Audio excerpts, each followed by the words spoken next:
Do it. Yep. We need a You'll need D6. Lots of D6.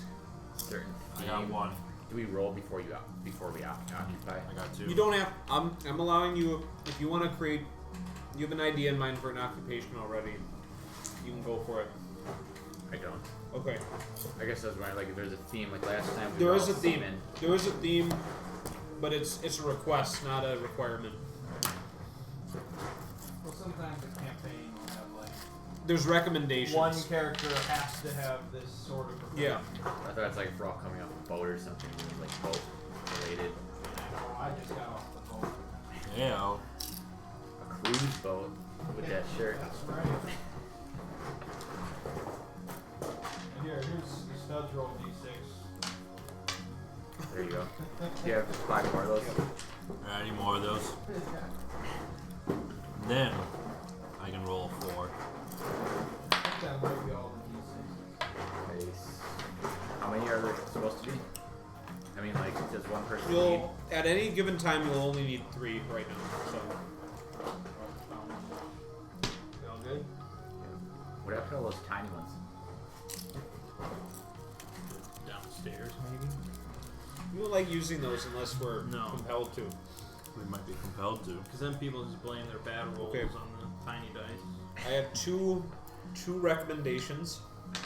We have at least one occupation related to the psychiatrist or alienist profession, as it's called these days. If anyone has any interest in that, it would be a golden ticket to being a good start for the campaign. And at least one art-oriented character who's engaged in, music, artwork, some creative function, author, something like that. And then, if we have both of those roles covered, we could use another artist of some kind would be okay, but otherwise, whatever you want, from baseball player to Artist, bricklayer. more like Artist, artist. yeah. Okay, what do we roll? Okay. You're gonna roll 3d6, and this will determine strength, con, pow, dex, and appearance. Oh, my appearance is going to be like 55. You're strong! You're a burly man. 14. Holy shit. Alright, so let's get everybody's strength values. What's the order? Just We're roll roll- strength. We're rolling strength 11. right now. Match these muscles. No, I can't. Match them. 12. That's not bad. Alright. Everyone's rolling for con now. I'm a con artist. 10. These spicy. Oh my god. God. Big boy rolls. That's really good too. 14.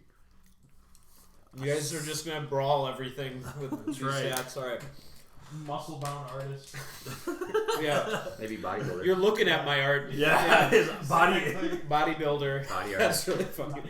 Body art's different than bodybuilder. Yeah. This is I'm making one modification here. This is for power. If you get 5 or lower, you may re-roll power. That's nice. Yeah. Fully average. 10. Oh no! 6! In Sean's world, the weakest of power. Yeah. Okay. Bare minimum. Oh god, 7. Holy shit. Okay. Okay. Powerless. Starting sanity is going to be like 30. That's atrocious. We rolled really high for strength and con. I'm going to brawl everything until I go insane. Just wear a blindfold. And then I'm going to brawl you two. Just wear a blindfold like Bird Box, so like you can't see anything. Okay. Appearance. I think in the rules that actually doesn't work. What is this? Appearance. I'm gonna be so sexy. Oh, dude, I'm a bodybuilder. There's no doubt. What are you? There's no doubt. 16 appearance. Yeah. 13. I have a 12. fragile psyche. 12 appearance. Okay. That makes perfect sense. Me and Adam are rolling similar stats. Okay. Just his is slightly better. Now you're gonna roll for size. 2d6 plus 6. If you roll an 18, you're officially a bodybuilder. That's a big You one. have strike Hercules. Yeah. 2d6 plus 6. Was it 6? Oh, did you roll it? Dude, 18! 18 size. Yes, you are bodybuilding. Yeah. It is settled. Dude, Pretty clear. what a perfect physical specimen. God. Holy Big and shit. beautiful. Big McLaren. Nine. Just people are gonna be crooning their necks. You walk around, man. Holy crap! All right. 2d6 plus 6 for int. This don't matter. Yep. 4. 12. 8. Oh, plus 6. 14. Yeah. Total. That's not bad. He's a smart Yeah, but you're big bodybuilder. dudes, What right? an oxymoron. All right. I've got a plan B in case this doesn't work out. 15 for int. You specialize in nutrition. Yeah, that's right. You're the healthiest You're a bodybuilder nutrition ever. savant. Could be. All right. Lastly, education. 3d6 plus 3. I think we skip Dex. Yeah. Unless you guys. Nope, Okay. we skipped Dex. We'll come back to Dex. 3d6 plus 3. Yep. What do you have, 15. 16. Alright. Are we all similar All right. education? Sorry for skipping Dex. Let's go to 3d6 again. Except for the power, this character would be fucking amazing. Yeah. New power. Oh, and Dex. It's not I'm spry. I'm hindered by muscles. 14. Oh god! Not dexterous. No, right. 7. Are we basically twins? Are we just twin bodybuilders? You're just better than me in every All right. way. You could be twin. I'm actually gonna bodybuilders. Oh, jump. so I'm like Arnold and you're like Danny DeVito. So that we no. don't so that we don't forget about this, I'm gonna jump Rip. to age now. Okay. So right now, the minimum age for your investigator is your 47. it's your education plus 6. 22. 19. Yep, that's your minimum You age. should be a fresh body. Yep. You're Now, fresh body. for each 10 years you want to go older than 21. that, you could add 1 point of education. 10 years? Yep. Alright. But once you go above 40, for every 10 years above 40, you're gonna have to subtract 1 strength, con, dex, or appearance. So you could Let's see. you could probably get like a free point of education if you want by.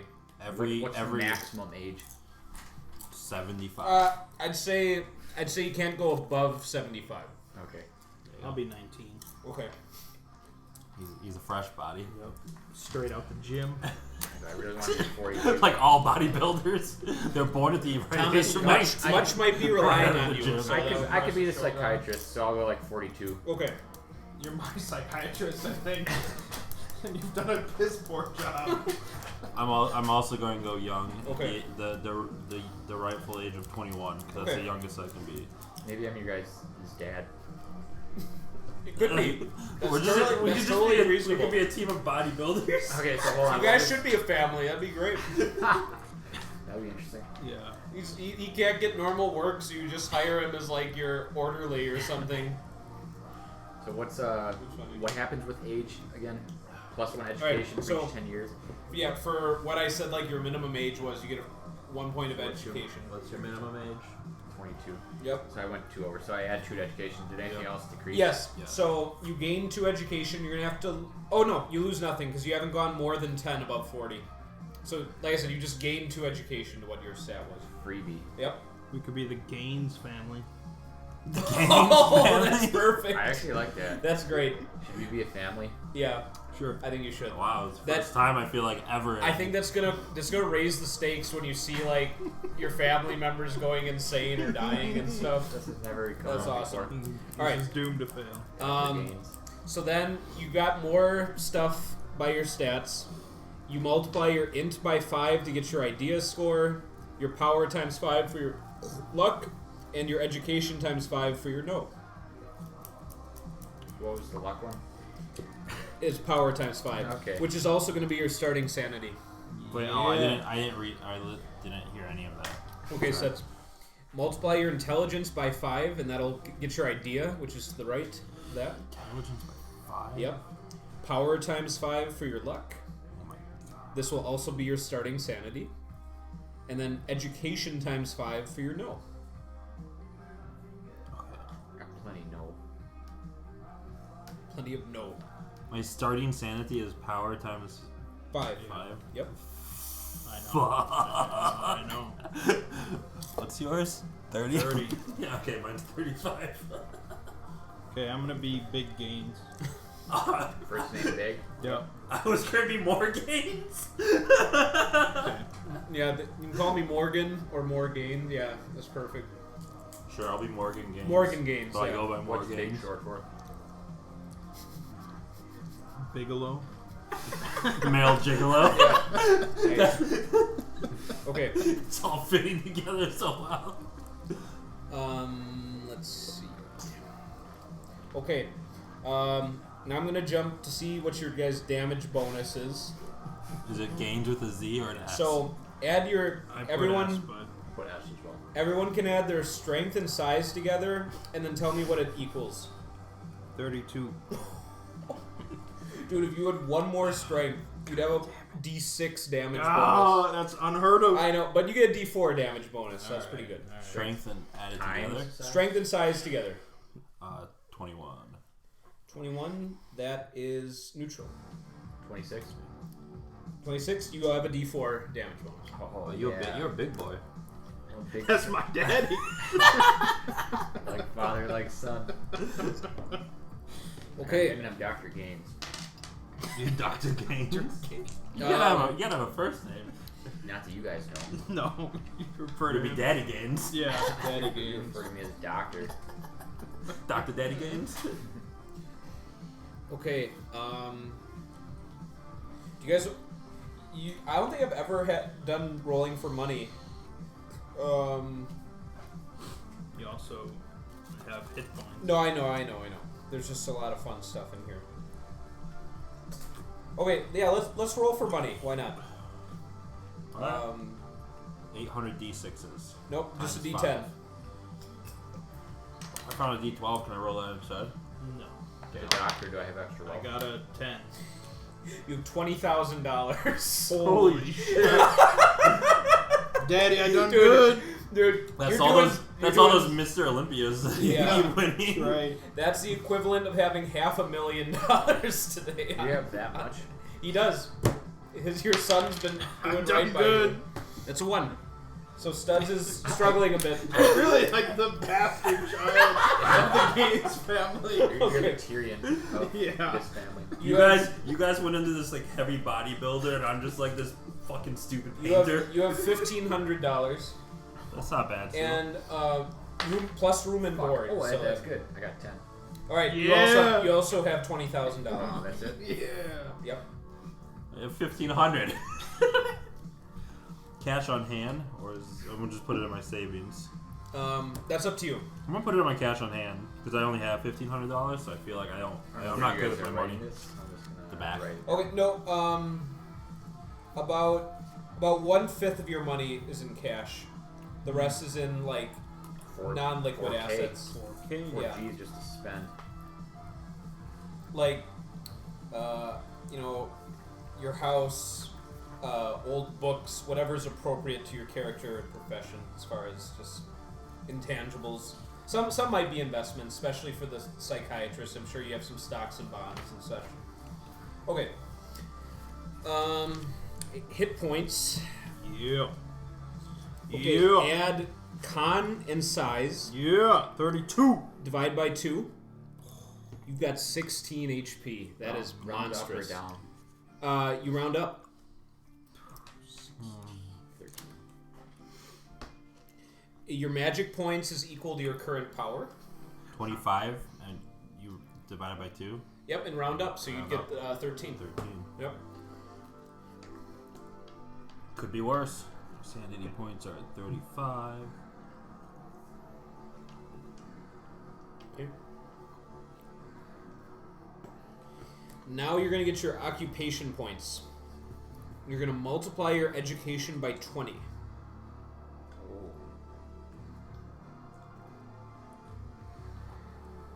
Once you've determined that, you may allocate these as occupational skills. Wait, what am I doing? You're going to take your education score and multiply it by 20. So that's Oh, God, that's Yep. a number. And there's some non-oc skills as well. Yeah, we'll get to that. But right now, you're going to want to spend all of these points among skills that you see on the skill chart that are relevant to your profession, and don't exceed like more than 9. Like, limit yourself to like 9 divide by 9, unless like you are in really high numbers for all of them. Like I know Thomas is gonna have a lot of points. And remember, when you're calculating your total skill value, a 99 is considered nearly an automatic success. It's as high as you can raise anything, with 1 being almost no chance of success. But you get the points free that are included there automatically. So for example, if you wanted a climb of 80, that would cost you 40 points, since the natural chance to succeed in it is 40. Now listen, is that like active listening? That's listening when it would involve like further concentration than normal. So let's say you're at like a restaurant and there's like the murmur of like people constantly talking and plates and stuff, and you like trying to pick up on a conversation a few tables away. Okay. I'm just taking everything that's like physical. Yeah. You could be like exhibitionist or something. That would be a good profession. Just something really vague.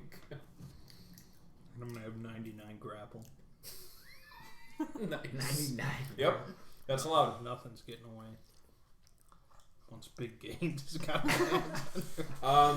No. I'm gonna say Big Games' maximum credit rating is 35. Okay. Actually, you have $20,000. That's right. I'll allow you to put it up to 45 because of that. There could be inheritance money. Yeah. Studs, you are an artist. Yep. Okay. Yeah, you will also have a max of 35 for your credit rating. The psychiatrist may go up to 50. It's his credit rating. I have to spend up to that though.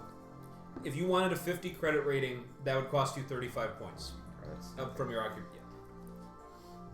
I'll have to take it. Yeah. I'm gonna need that credit. Yeah.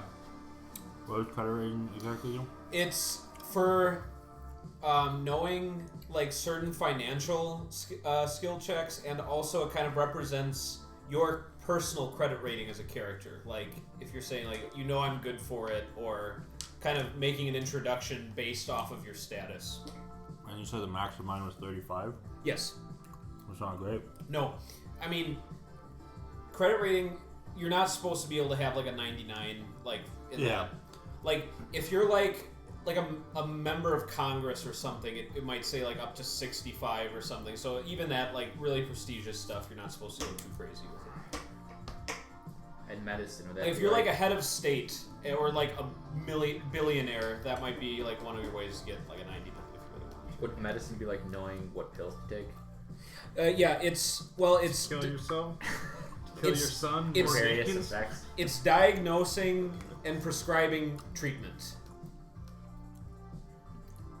In this era, I wonder if psychiatrists use medicine, or if it's more like Yeah, you do you often will administer drugs based on the prognosis.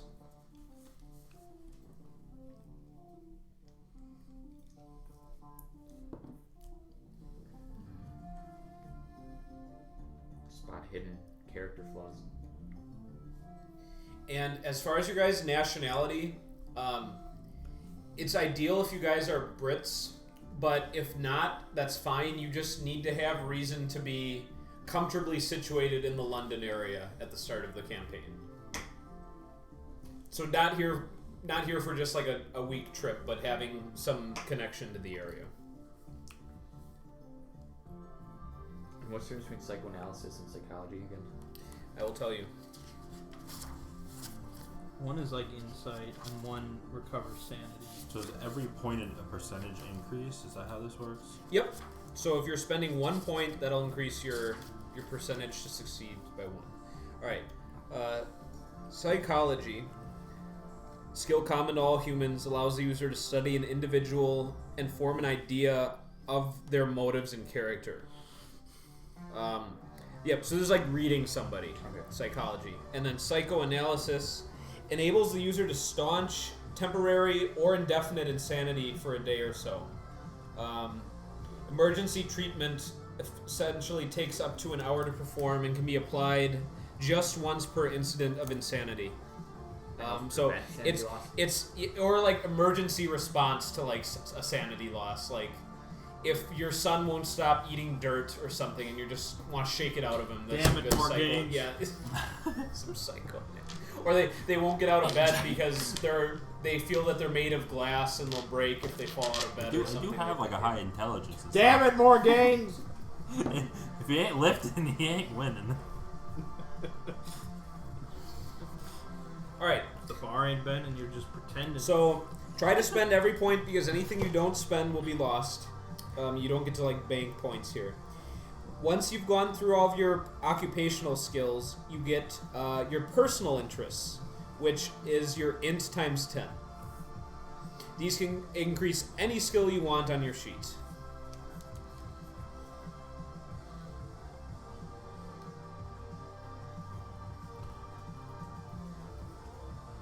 And you don't need to sell it too hard to me as far as like justifying interests. Like if you want your interests to be shotgun, that's fine. I know it's nice and practical, or you know. Would the occult, would you consider that occupational for a psychiatrist? Perhaps hobby? That would be a little bit of a stretch, but I think I could accept it if you just make an argument as to how that's coming into your. Well, actually, I'll see. 'Cause that's like the only skill besides like a weapon that I might want to use like personal skills for, so I could just use personal. It was for it. int times 10. Yep. What does Big Gains do in his free time? Studies history. What is- 99 history. What is the int times? What is the int Just times holding 10 these for? books in his huge arm. Just like he's like a Greek statue, like the philosopher king. Reading Like it, just perfect. What'd you say, Seth? What's the int times 10 for? These are your personal interests. So you get to spend these as skill points, just like you've been doing with your occupational ones. But these don't have to have any connection to your profession. This Okay. could just be points that you want to just buff certain things. So maybe I like to drive. could be. It's my hobby.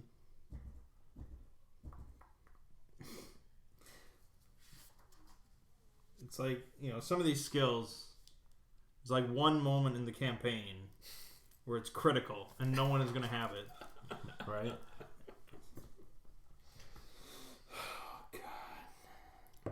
And this campaign's recommended at 4 to 6 investigators. So you guys are like right at the edge of Oh no. yeah.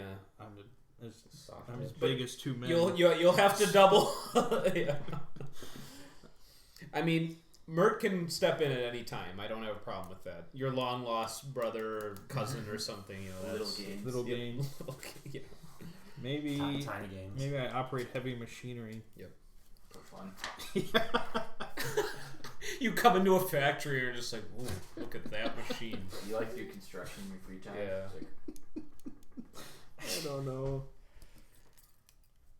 I mean, martial arts is good. I have to throw down. Can you check the martial arts rules, Yeah. especially in connection to like grapple? I don't Yeah. know if it applies to grapple or not. I don't know how often I'm going to be psychoanalyzing, but I'd like to be good at You it. better be psychoanalyzing everyone we come across. Or is that the one that restores sanity? That's when they're start. So as Oh, far well, then you're as- going to be doing it on your sons As far as constantly. art occupation, can I go like more of a I figure each subcategory time of someone loses artist? sanity, it'll come up. Yeah. So I was going Yeah. like I'll use it, poet, it's and then I like- would take Yeah. like persuasion, and Yeah, that's perfect. for a second language I was going to do French. Nice. That'll work. Okay. Use in combination with an attack with fist punch, headbutt, kick, or grapple. Nice. So if your attack roll is equal or less than your martial arts percentage, so you're leading with 1, and then you check your martial arts at the same time. Yeah. So if it also covers that, the attack does double damage. Now, how does that apply to grapple? Actually, because it says for grapple damage is special. Let's take a look at grapple. Look at all this shit in here. Grapple. All right. Frequently chosen to subdue an opponent without doing serious harm to him. May be parried by countering a successful grapple or other attack by the target, but only in the first round of the attack. Okay. Grapple attack succeeds in the first round and is not neutralized. The attacker holds the target and may thereafter exercise one of several options. Immobilize the target, overcoming the target's strength with his or own strength on the resistance table. So you can hold fast someone indefinitely. You can knock them down, automatically succeeding with a success. Knock out the target in the first or later round. See the knockout rule. Disarm the target, physically injure the target, and strangle the target. Strangling Shogoths left and right. Okay, so a lot of the grapples have to deal with your strength beating theirs on the resistance table. Yeah. So if it succeeded your martial arts as well, I would probably make it like give you maybe not quite double an increase on the resistance table, but like probably like a 1.5 modifier. So That's pretty good. yeah, because there'd be certain situations like if you go from like your 15 to 30 strength or something like that would just be like it would be almost ludicrous like having no chance, but you'd have like probably. Let's see. So let's say you have... What is your strength, Ming? 14. Okay. So let's say you have a 14 strength and you're grappling someone with a 13. Now let's see what happens if I double your strength there. Double. Yeah, that would make it well into an automatic success. Nice. So I'll say it'll give you a +8 because that puts you at a 95% in that situation. I went with 99 martial arts. Nice. Okay. So then you're pretty much always going to get that bonus. Then. Nice. Okay. Sean, what's fast talk do? That's like bluffing. Yeah. There's like kind of two like persuasion type roles in this. Fast talk and persuade. So persuade is you're trying to convince someone based on like an appeal to their emotions, a logical argument, just convincing them. Fast talk is just that. It's fast talk. It's, using lies or misinformation to get what you want. My two hobbies are martial arts and driving. You're Dean from Final Fight. That's great. Are you gonna? Is anyone gonna have me covered in the guns department? So I don't. Can I? Do you think the Gaines family uses guns? These guns? I should say the protection department. Like it'd be like. I'd Do I need say to worry about self-defense? by the venerable old age of 42, you probably have a weapon of some kind. Do I know how to use it? Do I just have it in the house? You've got some options for weapons here. I Let's picked see. up library use. I don't know if that's going to have any use. Library use is usually one of the most important skills. At You're least, really an I have bastard that. child of Gaines family. You caught in the library. here you go. Have a look at the weapons. books? That's my free time is library use and the occult Perfect. and more psychiatry. Yeah. When Daddy told me to hit the books, You hit him. The heaviest books make the best punching exercise, like encyclopedias and Bibles and such. feels He real can, he good. can punch. He can punch through A to Z. Yeah, through a whole volume. God, this character's not gonna last. Shards of paper cutting into his, yeah. Can we have as many hobbies as we want? Yeah. Be way more optimistic without that 6 power. But I can minimize all of your sanity loss. What if I take 40 sanity loss in one go? There's no I'll bring you minimizing. No, I don't know. I don't know the limits of my power. That'd be great because I'd tell Thomas like you're convinced you're bringing him back, even as I have Adam start writing a new character sheet. Like he just becomes an NPC that kind of follows you around. Daddy.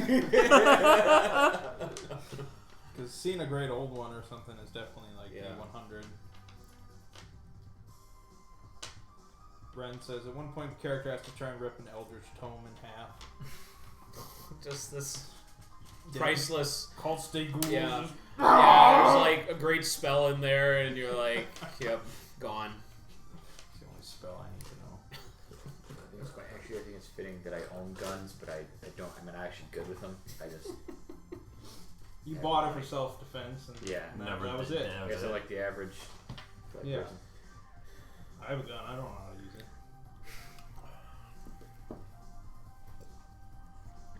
Alright, so I'll devote more time to the library balances. That's right. I don't know. Do I want like more like mid-high skills or a couple very high? Well, I'm not going to tell you. You know what I went with. I'm at a 95, but I just bumped those to 99. I don't see myself using guns ever.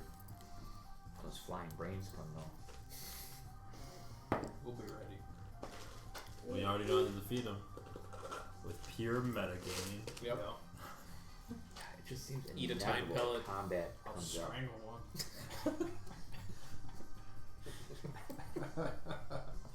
Just trying to squish it.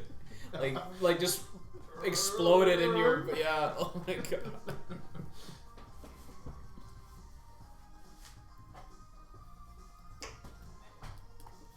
What else does the bastard child of the Gaines family have a hobby of? I did hide and seek.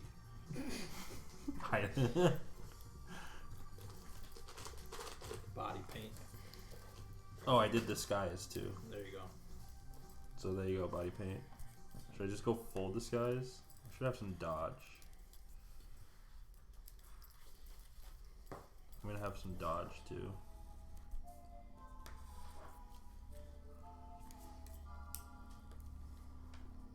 You drawing your guy? Yeah, well, yeah, he's massive. Look at that neck.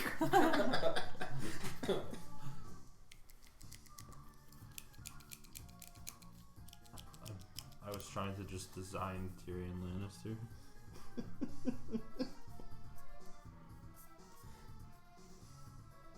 Because my size is 9. Fucking Gaines family disgrace. Size 9. Mama had no problem spitting you out. It would have been better if I was the youngest child, but I wasn't allowed to be. Well, I guess you could have been 22.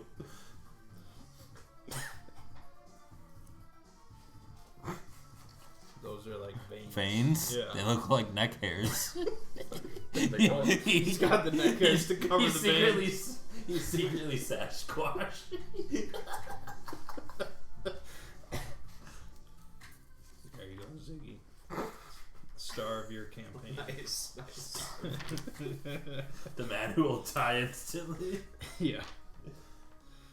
I'm just gonna go insane and snap you over my knee. It's alright, I'll also go insane apparently. The 35. Shit out of our dad. If we see Why the would same you beat thing, me up? because we're insane. Oh, We're if you're insane, If you're yeah, insane, okay, yeah. yeah. Not just for the hell of it, don't worry. Drawn more gauge or less gauge shotgun? 12. That's the best. There's 20 gauge though. 12 is the best. Isn't like a higher gauge means it's smaller pellets? Oh, maybe so. Yeah, it's maybe 10 gauge. Go with 4 gauge. 10 12 gauge. is the perfect balance. That's why it's most popular. Just go with 1 gauge. That's a bullet.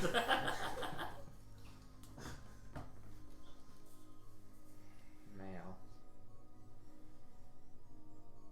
Common in 1890. 10 gauge was common in 1890s. Not in no 1890s. Oh yeah, 12 gauge is nice. This is the modern No. age. There's no downside to the 10 gauge. Other than the cost. No, not even that. What era are we? The 20s. 20s. The 1820s. So when there's like slashes, it says era cost, and it's like 35 slash something slash something. See what I'm saying? What do you make of this? Era, so this is 1890s. Look at all my finger. 35 rare. That means it's rare to find it. Nowadays? In the 20s, yeah. It's rare to find this because everyone switched to the 12 gauge. Alright, fine. I'll just get that.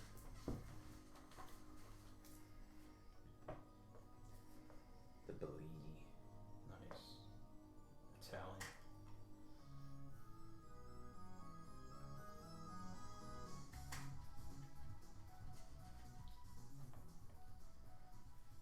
Should I deduct that from my money? Yes.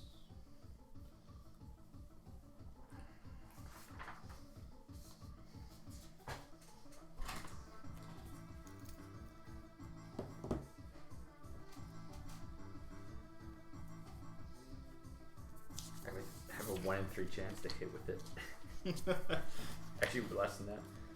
30%.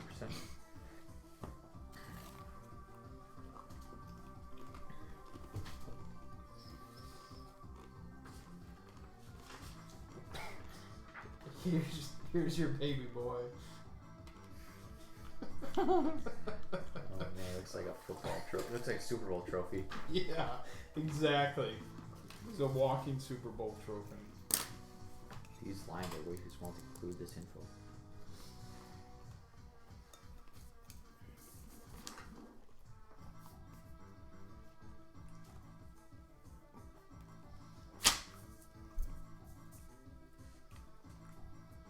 I think we're good to go then.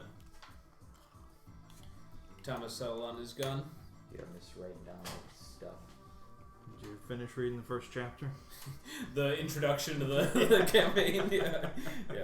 No, I'm a bit further than that, but Okay. just figured I'd make use of the time. He's on page 2.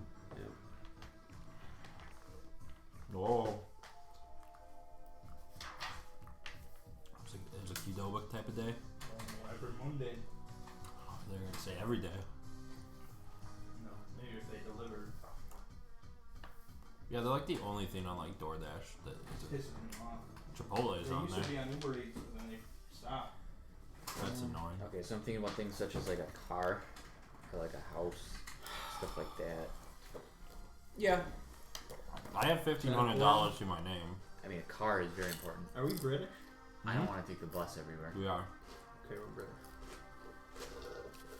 Alright.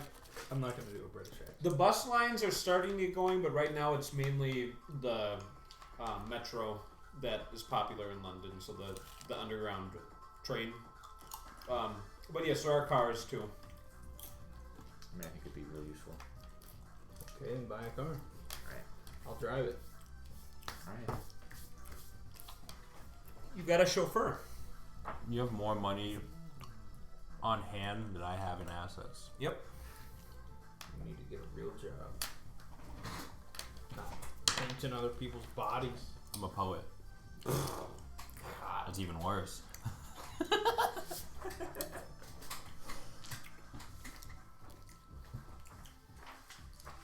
you know offhand if there's like cars in this book, or do I just like pick I don't know offhand. Okay. Get a Model T. Have it shipped all the way over. There should be a little section for cars somewhere.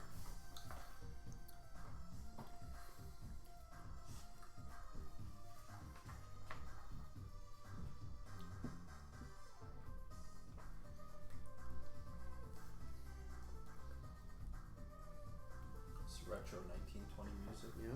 Yep. When they came out with that 8-bit sound. 20s, they only had 2-bit sound. Because of the 20s. Yep. In the 30s, they had 3-bit. Yep. Wasn't until the 80s we got 8-bit. We're up to like 11-bit now. Nice.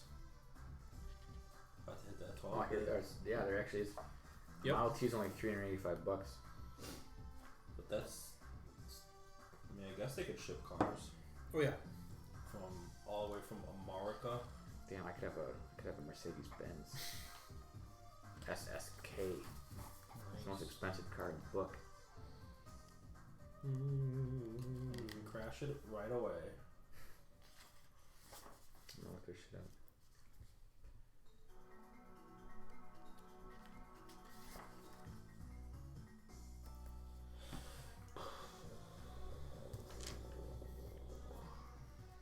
That's pretty cool.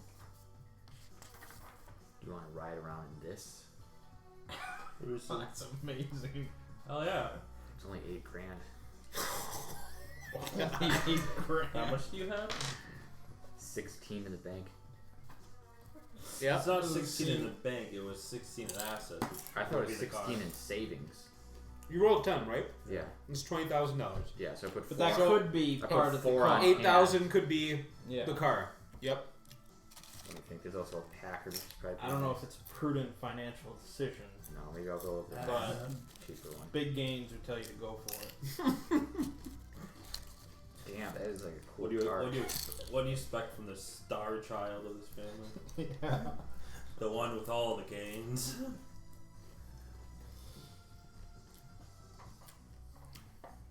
Daddy buys. Did you make it all the way to the end when you were playing this before?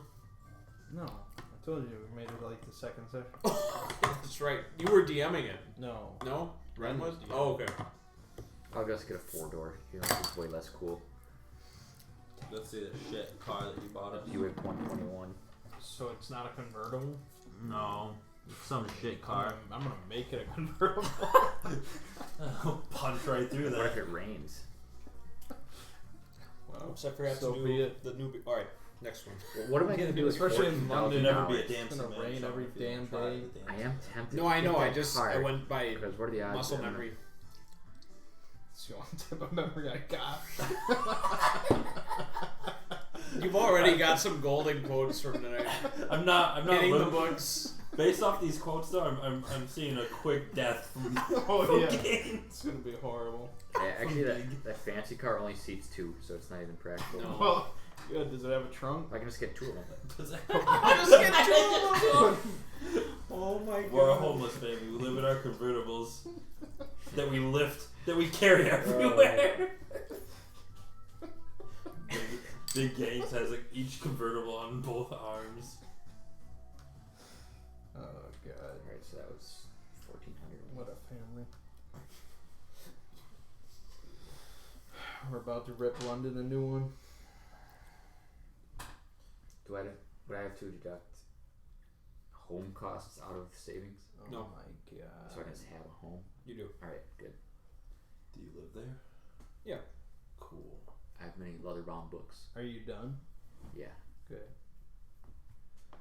Okay. So guys, did we decide? Are you guys good Brits? Oh, we're Brits. All right. Very good. Good Brits. We shall begin Tatters of the King.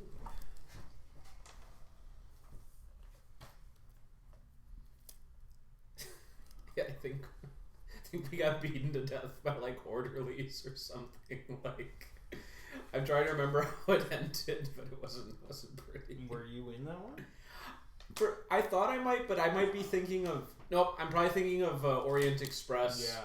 Where I had like my George Lazenby character who had like a sword. Yeah, okay. He was like he did something with like heraldry or something.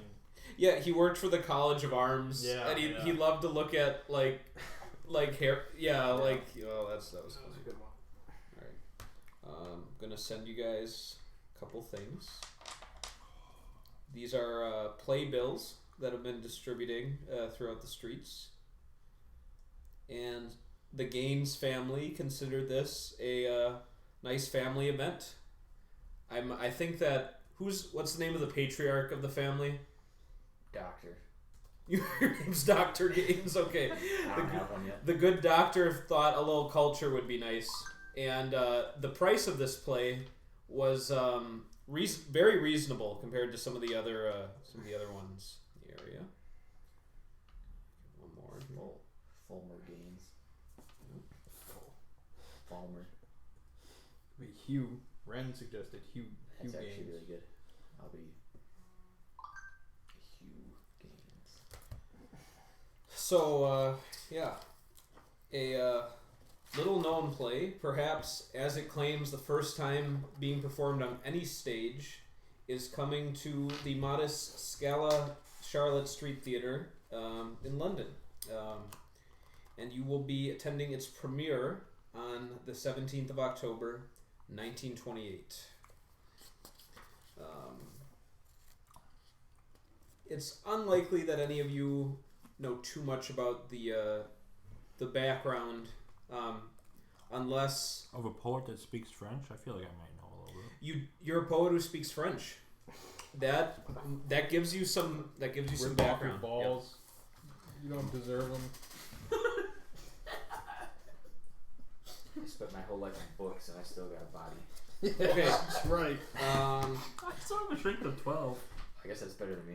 Never mind. Yeah, it's because of your old You're age. old. age. Oh yeah. In your prime, daddy. For your age, that was a 16. Yeah, no, Studs, you're gonna get something here. Yeah, I am.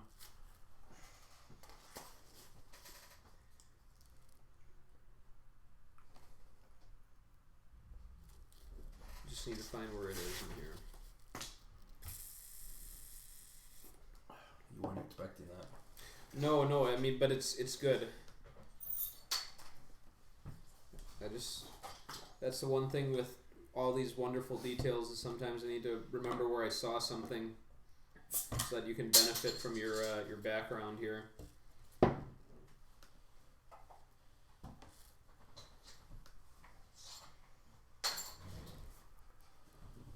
Maybe on the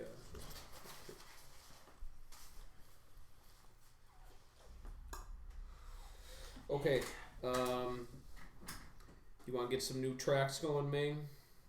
Nothing else to do. Nope. I'm waiting for this French city. Alright, yep, you can roll your French or your poetry as you're finding your seat in the theater. What is it again? 2d10s? Yes. Every skill roll is in effect a D100.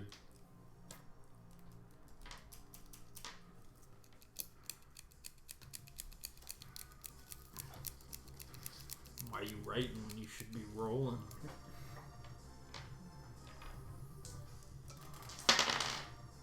Nope. Okay. 92%. Alright. You're just a failure. As you're looking at the playbill, as you're finding your seat in the theater, it piques your interest that you saw that it was adapted from the French, and you're trying to access your memories. Like, okay, what was the original? But it escapes you. So Darn. perhaps if you ever get the opportunity to meet the play's director or some other opportunity, maybe you'll get to find out more about the origin of the background. Maybe one day. Okay, so you all fill into your seats. The theater itself is certainly not one of London's more grand theaters. It is London Theatre District. Okay, so you're near Leicester Square and Covent Garden. And it takes about 15 minutes from the center of the theater district to reach this area. The interior of the theater is gloomy, with illumination coming from gas lamps evenly set around the red painted walls and from foot lamps below the stage's edge. At best guess, the theater is roughly half full, maybe about 100 people present at the curtain as the play begins. Act 1, Scene 1, Queen and the Stranger. As the curtain folds back, you see a palace or a balcony. On a couch, once opulent and now faded and threadbare, reclines the Queen Casilda, who has first billing in your playbill there. Behind her, twin suns appear on the sky of a painted backdrop. Enter her 2 sons and daughter.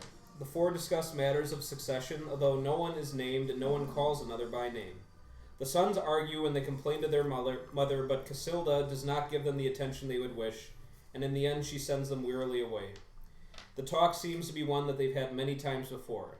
The actors bring across a feeling of going through the motions. I'll take an art roll if anyone is trained in art. So I think you have art poetry. Mm-hmm. Okay. Shit such rolls. Nope. Okay. Oh, actually, yes. I have a 65, so 64. Okay, Studs.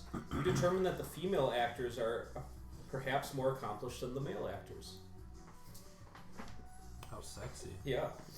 Okay, it moves on to You scene lean 2. over and tell me that, I'll Yeah. fucking punch you. Alright. No one asked that.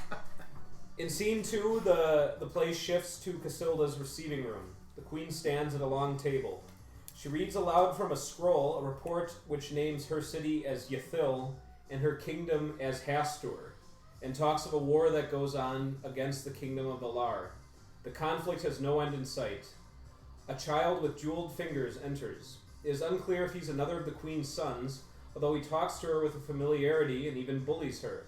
They speak of Carcosa, a wandering dreamlike city, which is a place of several unusual aspects. It appeared seemingly overnight. It is either on or beyond the waters below the palace, and the towers of the city slip behind the moons at night, and on seeing the city, no one knows its name. A fifth singularity that no one speaks of is that Casilda sings a sad song about her Carcosa's fate. The priest of the kingdom, Natolba, enters. He eyes the child with distrust, but seems the queen has no power to dismiss the youth. Natolba, the priest, describes uncertainty outside of the city. A stranger has recently arrived, an unheard of event for her kingdom. Alright, and then as scene 3 happens, you all start to witness something, your own version of events. So I'm going to send you each your own experience of scene 3. You should read More Light by James Blish, where he attempts to write the entire play. Yeah. It's really interesting. I await my message. Yep.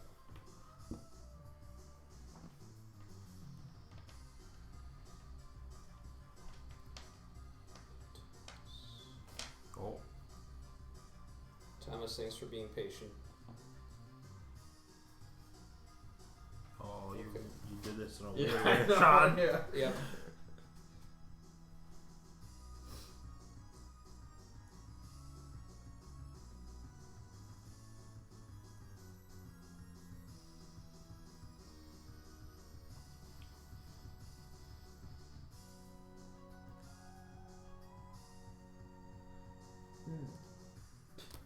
Talking about she met some king.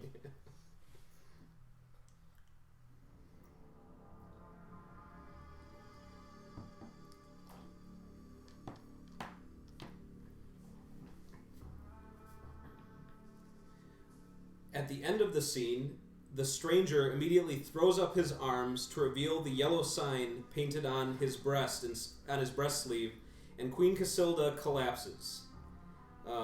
I need everyone to roll sanity. There we go. Here we The go. slow and steady. Yeah. Not that slow. Yep. That's a 50. God damn it. I have 35 sanity. I rolled a fucking 36. Oh, that's the worst. Thomas, as the stranger opens up his sleeves, shows off the sign, you too must roll sanity. There are gasps and cries from the audience members around the you guys as this is happening. We're all crazy together. going crazy together. So all 3 of you failed? Yep. Okay. I'm gonna go insane and run. I'm just going to keep that information to myself right now. Okay, look at that. We gain 100 sanity. And they even have a little artwork of that exact moment right there. Does So it he's got show it the on his sign? yeah. Well, she's kind of obscuring it. Yeah. Yeah. What triggered this again? Or what happened? So this was scene 3, which I described to you specifically in the message. And then at the end of that scene, the stranger who was on stage with the queen revealed what was kind of like painted on his robes there. Okay. Which is You the ever yellow seen sign. the yellow sign? Nope. So I put it as in today's video. nice. As I don't watch your videos. Just listen to them. Please leave. okay. Just listen to them. So as this happens, the lights go down, the stage lights go down, the curtains drawn, and the house lights go up, signaling the intermission of the play. I'm going insane. Around you, a couple of the audience members appear to have been overcome by mild hysterics. You hear muffled sobbing coming from others. 1 or 2 gentlemen are conversing rather loudly about the play in deprecating terms as though seeking support. Shut up. But many among the audience appear to be spellbound at the play thus far. Some people are going home, but not many. One woman who is leaving seems to be taken out against her wishes. For all of you who have lost sanity, you find the play energizing and moving. I haven't lost anything. Oh no, that's true. Who failed a sanity roll? You find it, yeah. Shouldn't have said anything. Who would have been moved, Yeah. inspired? The play seems beautiful, and more than that, important to you. The curtain goes up for the second act. A room in the palace that has been taken by the stranger. The surroundings are severe. One by one, the principal actors come to talk to him. Thale, one of the queen's children, wheedles and threatens in order to try and gain the stranger's help in pressing his own case for the throne. Another of the children, Uot, tries to bargain with him to gain support for his own claim. Camilla, the daughter, wants nothing from the stranger. She says she wants to listen, to learn something from him, but then she does not listen, and she speaks instead of the kingdom of Ythil's troubles. Queen Casilda starts to treat him as an enemy, but then suggests an alliance, even a marriage of convenience between them, whatever he represents. Finally, the child comes in and stands mutely. I'll take an idea roll from everybody. Oh, that's something I'm good at. What roll? Sorry. Idea. So this is Yep. on the far right of your stat attributes. I got an idea. Z. All right. I got an idea. I'm confused on where Same it idea. is. It's at the You top. ain't It's got by no your ideas. attributes. Oh. Yeah. I have a 75. I rolled a 76. Okay. You just So Big's the only one who gets this moment. he got Oh, it. you guys. Right. Morgan's just an idiot. Bastard John. You realize by the end of the scene, the stranger has not said a word throughout the scene, despite them all having conversations with him. The lights go down and we move to the final scene of the play, Act 2, Scene 2. A masquerade ball is taking place on the palace balcony. The guests are finely dressed, intricately masked, and they move to music played by the small house orchestra. There are some extras on stage now to bolster the numbers. It takes a moment to see the stranger. He wears a bone-white mask and moves stiffly and without much gaiety. After a while, the revelers begin to take off their masks. Their eyes look bright and their actions are extravagant, unrestrained. Yet the stranger keeps his mask. Rather, he wears no mask. He grabs the queen by the arm, and she collapses. Another figure appears in tattered robes. It is the king in yellow. He is huge and holds a sword and a torch that emits smoke but no light. He talks with the queen and the priest, Natorba. From aside amongst the revelers, it is clear that now all have seen the sign and all must wear the mask. Ythil has become Carcosa, and they are no longer entirely human. The king disappears. Out of the crowd of fear-stricken guests runs the child. He goes to the stranger, who himself has fallen to the ground, and taking him by the hand, follows in the wake of the king.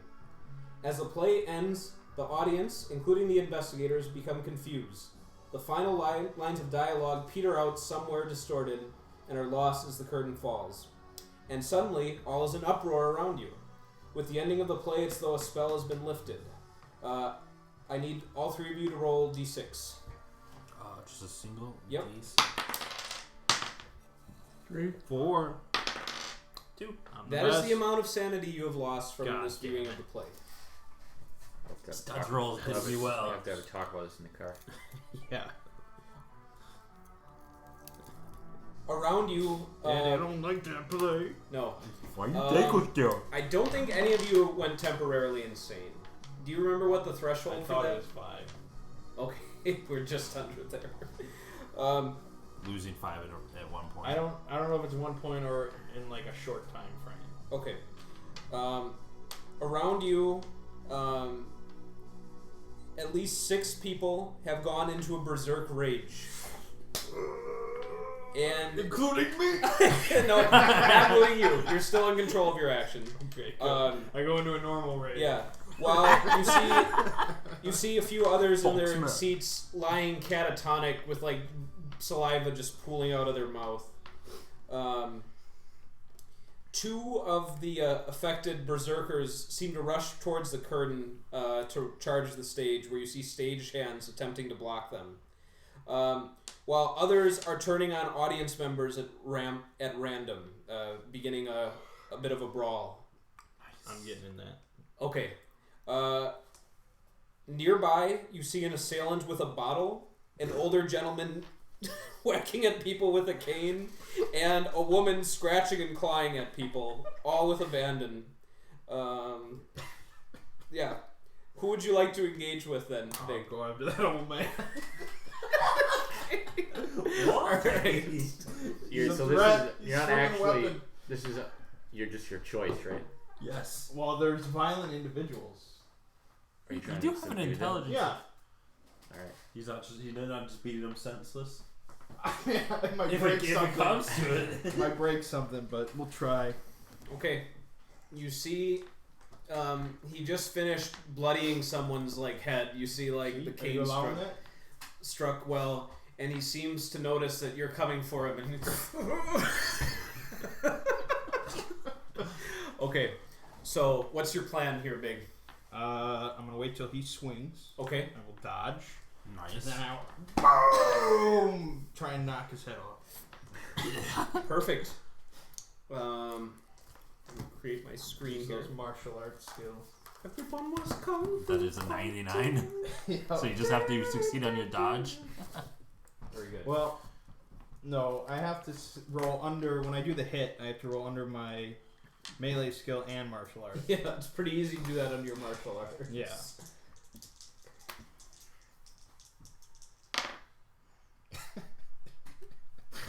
This man's a threat. I'm hiding under a chair. Is that what Dan Okay. Gaines would want you to do? Let me get your dodge roll. Big. So that's what Morgan Gaines does. Success. What was the total roll? 52. 52. Okay. You know that you dodged well, Mm-hmm. yet there seems to be some uncanny energy guiding this old man. My God. His cane strikes you for 2 damage. What?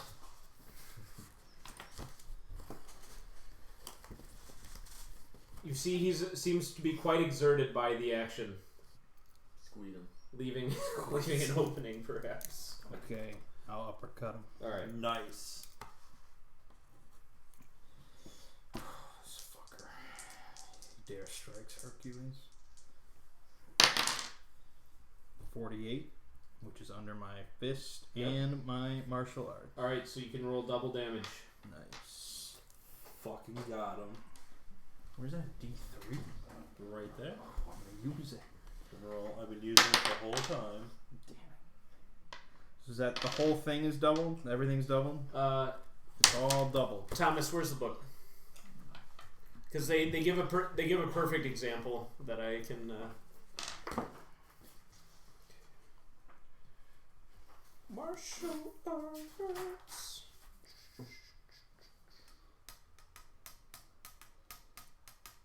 So, a punch, if it normally did 1d3, Yeah. it would do 2d3 plus your normal damage bonus. So, okay.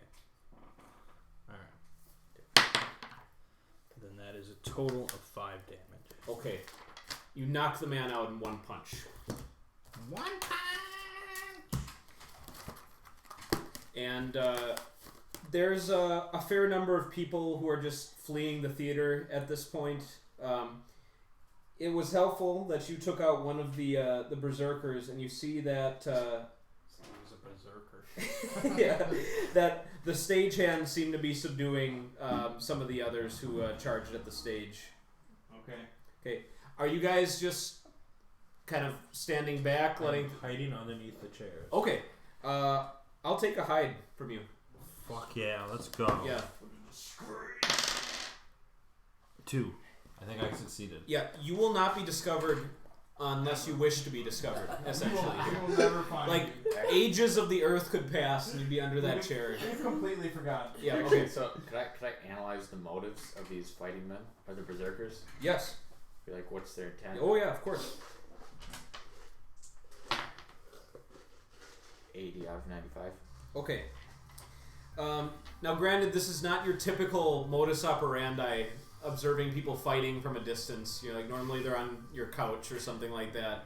But they seem to have had a profound emotional reaction to a visual stimuli from this play itself, and it's just electrified them at like a feral level almost, or a very primal, instinctual level. As you finish your cycle, analysis, you see that some policemen are entering in the theater from the rear entrance exit. 5-0. What did you do? 5-0. 5-0? Yep. Police. Right. Police, y'all. And with this, the riot is dispersed. Those who went catatonic seem to be coming to. There are a number of people that are incapacitated with minor to more significant injuries. A handful of people point out Big as a participant in the brawl. Okay. And one of the coppers comes up. Now, lad, what's all this then? Got some folks saying you clocked an old man in the face. You better be looking up when he talks to me. He is. And you see, it's not without a little trepidation, although he does have his nightstick. May I step in? Of course. Yeah. Say, officer, what seems to be the problem here? Well, it doesn't happen too much at the theater these days, but, well, we have to apprehend those who are causing injury to others. Well, there was a frenzy going on. These other moviegoers were striking each Not other. a movie. No, it was a play, but yeah. We're watching Endgame Yeah. and it just went wild, man. They were out of their minds. I've never seen anything like it. My son here was merely trying to control the melee. Oh, yeah. So this old timer was taking swings at people then? Oh yeah. Okay. Does anyone corroborate this? I'll stand up and be like, I saw it. Okay. And a few of the other people who were about to leave also mentioned that he seemed to have spared others beatings from that cane. So roll double your persuade. If that... Bring it up to a 10. Do you have no I persuade? have 99 persuade. Oh, then you automatically succeed. That's my 10. They thank you for helping disperse the violence, and they say that it looks like you took a bit of a swing from that cane too. Nothing I can't handle. All right. And the police rather quickly finish up escorting people out. Looks like a few people will be receiving some minor medical attention, but none of you are brought charges against or fined. And as you're kind of lingering in the theater preparing to leave yourself, you see that somewhat surprisingly, tables are being laid out in the theater's bar area for an opening night reception. Almost all the audience is left already, but you see drinks and food are already laid out on the table. "You're all very much welcome," a man says. "Please, members of the public, join in the reception if you can. Complimentary. Beer? Spirits, yes." Do you join Big in taking part of the reception? Of the play? Yes, it seems a celebration is strangely in order for the opening night. Maybe they have some white wine spritzers for you.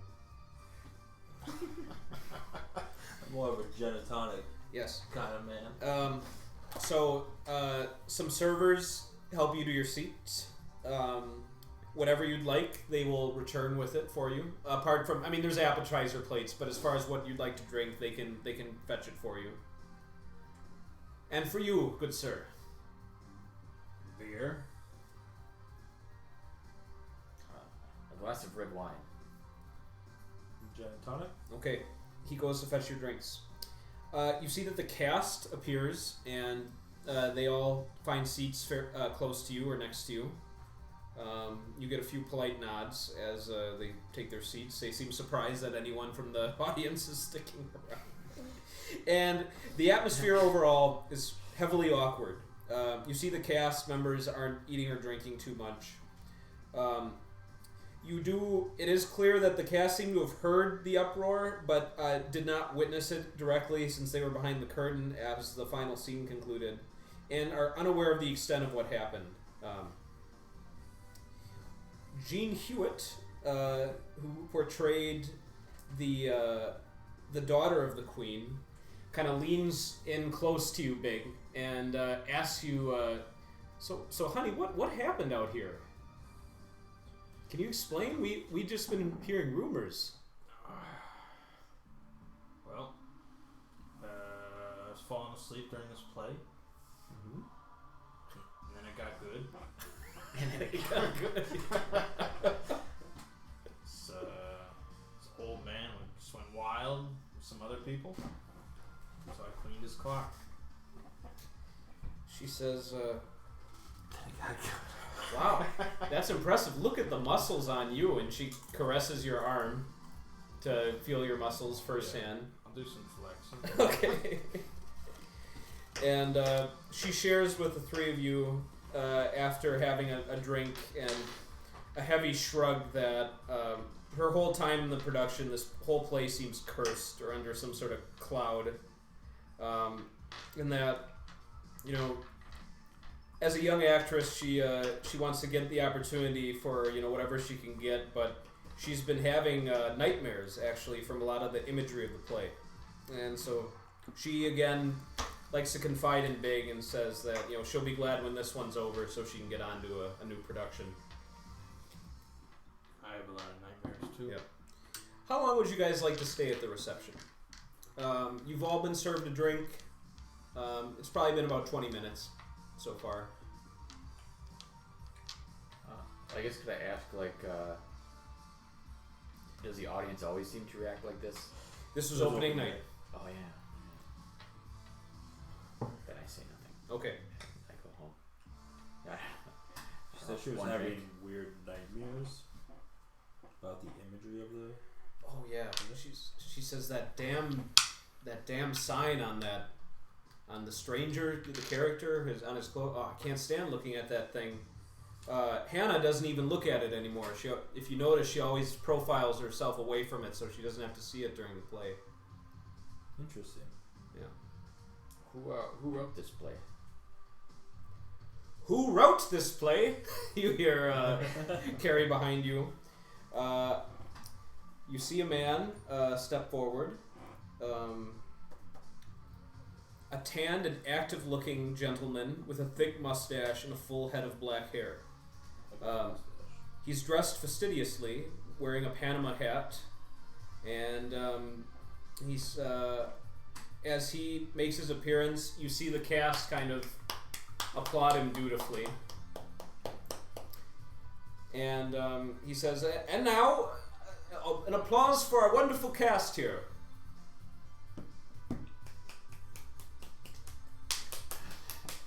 Okay, you're the only two people who clapped for the cast. And His favorite part was the fight. he seems completely he seems not bothered by this at all. He seems in quite a good mood. And he goes into a speech immediately. He makes a few sad comments about what happened after the play, but he says it should be no surprise. Any work of art should seek to inspire fervor.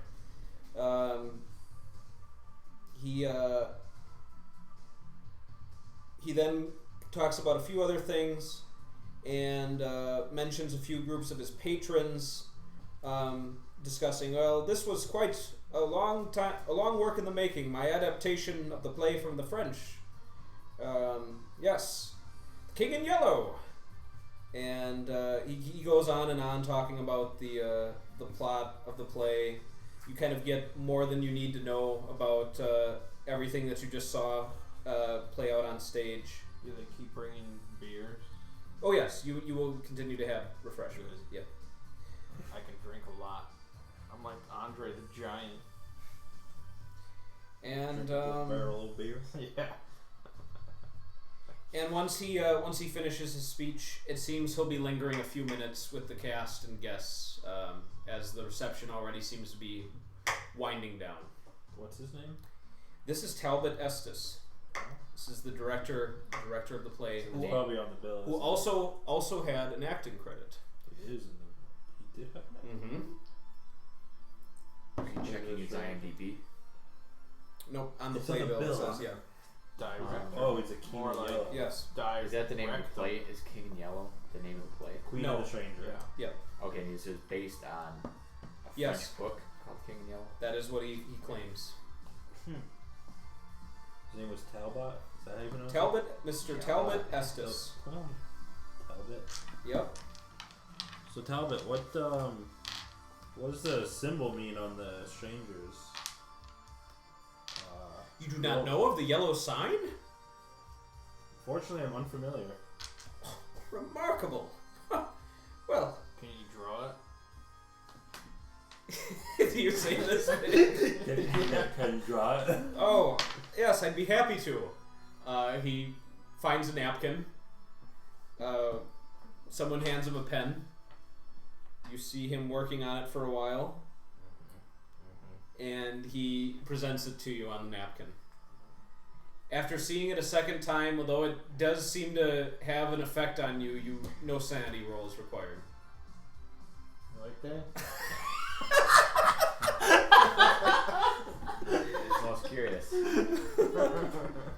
Is there any type of like urban legend behind this symbol, or like I'm just kind of curious on learning more about the play and the. Yes, I find your curiosity refreshing. Are you yourself a playwright? I dabble in the arts. Do you have a script for him? No. Can you take this to Hollywood, please? Actually, I have a script right here. I'll leave it at all the Starbucks as well.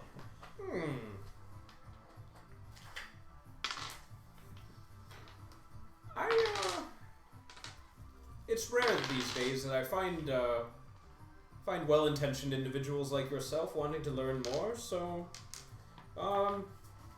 yes. Need to find Michael, and you see an older gentleman come over. You find out that Mr. Michael Gillen played the stranger in the cast. He is a well-built older man, probably in his early 60s. Well-built. Yep. It's not a challenge, dude. Yeah. Dressed in slightly, you'd say, outdated clothing. So a little bit behind the 20s. He says, "Michael, please refer this gentleman here to my address," and he provides you a card with Mr. Estes' address, saying, "It seems you wish to know more about some of the source text for the play," Michael says. Of course. Yes. Then you are welcome to visit Mr. Talbot in the coming days. I appreciate it. Well, enjoy yourselves. This will be quite a grand tour we're going to have, and at this, you see perhaps one of the theater's benefactors or managers seems to need to have a conversation with Mr. Estes. He says, "Oh, I'm coming, Mr. Noble," and he heads over. So they begin having a conversation. The cast themselves seem to be clearing out at this point, and you see Talbot Estes kind of shrug and nod, and it seems like he will be leaving along with his friend Mr. Michael Gillen. Well, have a good evening. To you as well. All right. And Drinking, they're not gonna kick us out. Oh, that's my big. That's big. I was just gonna say, are you even old enough to drink? But This is we're London in the 20s. Yeah, this is London. You're born drinking. You're born drinking. all right, and you notice as he leaves the theater, he kind of like looks up to this, presumably at the sky or maybe the overhang of the that's what I'm looking for. Marquee, as he's leaving, and you see kind of like ducks his head lowly, and someone holds an umbrella for him as he leaves. It's a vampire. Yeah. It doesn't like moonlight. Reverse vampire. Miss That's me. the breathy and bubbly Jean Oh Hewer. no, I'm a regular vampire. She wants you to tell her a story. She's been hanging on your shoulder a bit big and seems to be enjoying the drinks as much as you are. Have any good stories, love? Well, I once punched an old man. yeah. And this one time, That was lifting weight. and felt real good. Not much of a storyteller, are you? Not much of a storyteller, are you, Biggs? At one time I did 6 sets. I'm like 20 beers in now. Still on my same gin and tonic. Yeah. I'll Well- show her the yellow sign. He's I got this. She's distressed by that and bids you good night. Been thinking about getting a tattoo. On your forehead. I got a massive forehead. Could fit a big old yellow sign on that Oh thing. my god. Alright. fucking Well- Vince Lombardi trophy. After the third round of drinks, since Mr. Estes has left as well as the cast, you are encouraged to enjoy the rest of your evening by the serving staff, who are taking off the tablecloth and putting away the drinks. Doesn't mean you have to. Just means you're encouraged to. Where's I mean, are the drinks in sight? They're at the bar.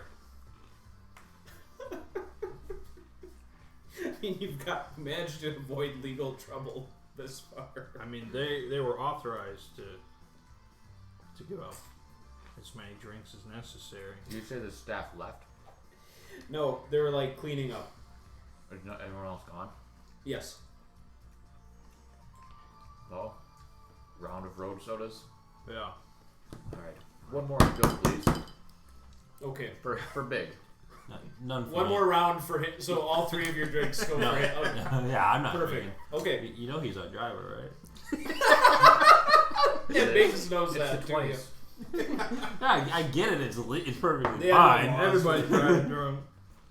The legal limit's like 3.0. Just 300% your alcohol. Your blood.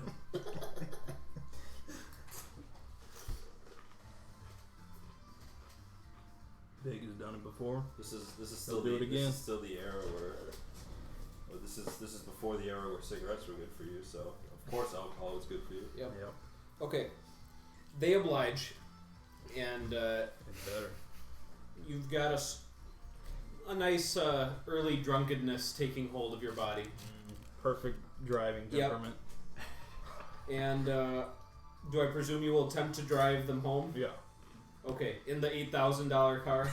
No, I don't think you bought the $8,000 car. Didn't I you? got the 1400. The $8,000 okay. car was only a Damn. two-seater. Okay. So Oh, you can't. It's a Actually- one-seater for the big family. We got both, so we could ride in style when we want to, like Yeah. for fancy shit. Going to a theater. Put more games in the trunk and just. You leave Morgan Games alone. Okay. I'm gonna take half of your drive auto. Ooh. That's a rough one. Yeah. No problem. Nope. I Is it would a have 5? succeeded normally, but Well, that's a 9. that's a 55. Oh, 55. Okay. The alcohol got to Yeah. me. Towards the end of the drive, you hear like. you Oh, guys- so I got you pretty close. Yeah. You seem to have hit a street lamp outside of your, like just before turning into your home. Bigelow. I'll pay for it, Dad. I got money. He does have money. It's his money. Yeah.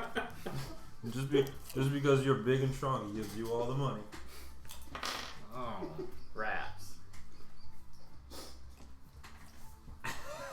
Just saying, Dad, I wouldn't have done this to your car. You know, how would we ever know? What's your drive? Can you even drive? Do you even know how to drive?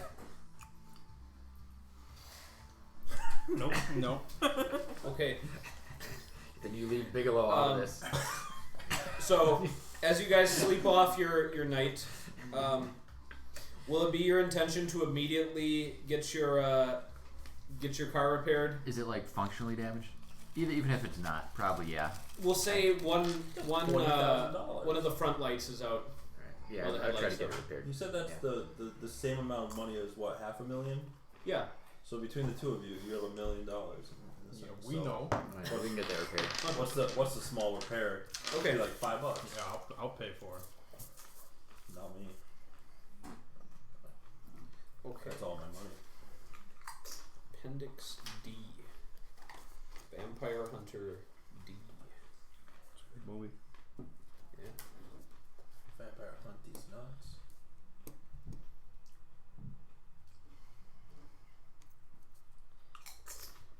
Okay. We're supposed to have a talk. Huh? We're supposed to have a talk. You and me. What about? About my brain. What would you like to know?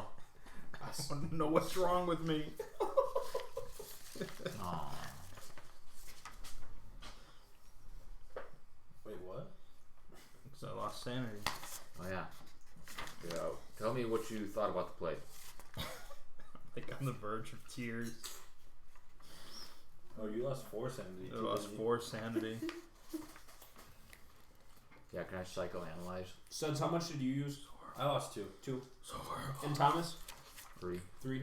I lost the least. Are you really like I was so in a infatuated position with to the help story me? that the symbol I don't know. Alright. barely phased me. Can I help us all? I don't think you can help yourself. I don't think it's self. Yeah. I have So my you theories. could- That'd be help pretty your son. impressive. Do you wish to help your son deal with Can his I have a trauma? family meeting? Can I do it to both of them? Yeah. Alright. So before they go to bed that night, you sit Yeah. on Papa's lap and Yeah, but like our whole process what just happened here. Like, so obviously that was really distressing, like something weird about that play. Tell me how you feel. Felt good to uppercut that old man. Okay. It's not a good thing. Fighting's not always the answer, big. Dad, can I put him in a headlock? Not now. But he's not entirely opposed to it. I am such a fucking runt of the little. Not during therapy. Not therapy. This is a safe space. Nice. Okay. So go ahead and after they've talked things out with you, you can roll your psychoanalysis. Yeah, I think you got it. 16 out of 90. If that didn't beat it. Okay. Both of you guys can roll your sanity. Oh God. I'm rolling shit. And that's now what the new sanity is, right? Yep. Nope. 63. 40. Okay. You guys both feel better. But Dad's not going to be able to help you regain sanity He's not gonna be able to help you with this anymore. most Daddy's recent not here with this now. most recent incident. With this most recent incident, doesn't mean forever, but Alright. yeah, Well, So it's only talk. going to get more unlikely you'll be able to help us. yeah. Which doesn't that make perfect sense? As you The get more more it and more, takes, We right? started from a bad position. Yeah. But hey, you feel good. Thanks for the talk, Dr. Danny Gaines. Okay. Anytime. Once we leave the room, I'll put you in a headlock. Alright, I'll tuck you guys in to your bunk beds. I'm 21, he's 19. You'll always be my boys. You're I had top bunk though. Big Mama Gaines ain't So here no that- more. he like I'm sings old. nice I'm and old. deep. Threatens at any moment to collapse. Like when you turn over, you're nice and deliberate. Every really get, every night I have to roll sanity. you see faces in like the bed above you, like as he turns. Death at any moment. All right, Studs, you have a special dream that night. Oh yeah, baby. So there's the dream you have. That Oh. yeah, that whole.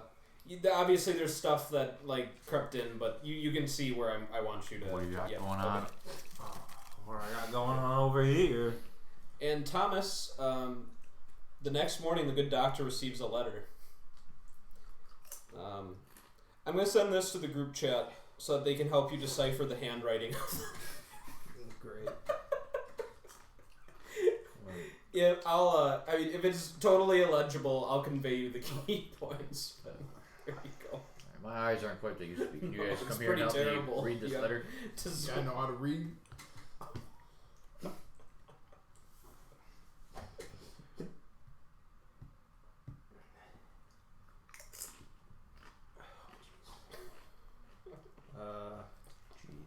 Dear sir, Yeah. I Sure, apologize. Mm-hmm. There's unsolicited correspondence. Oh, nice. Yep. Yep. Pray that you will. I'm just gonna read it through, and you guys can follow along, right? Okay.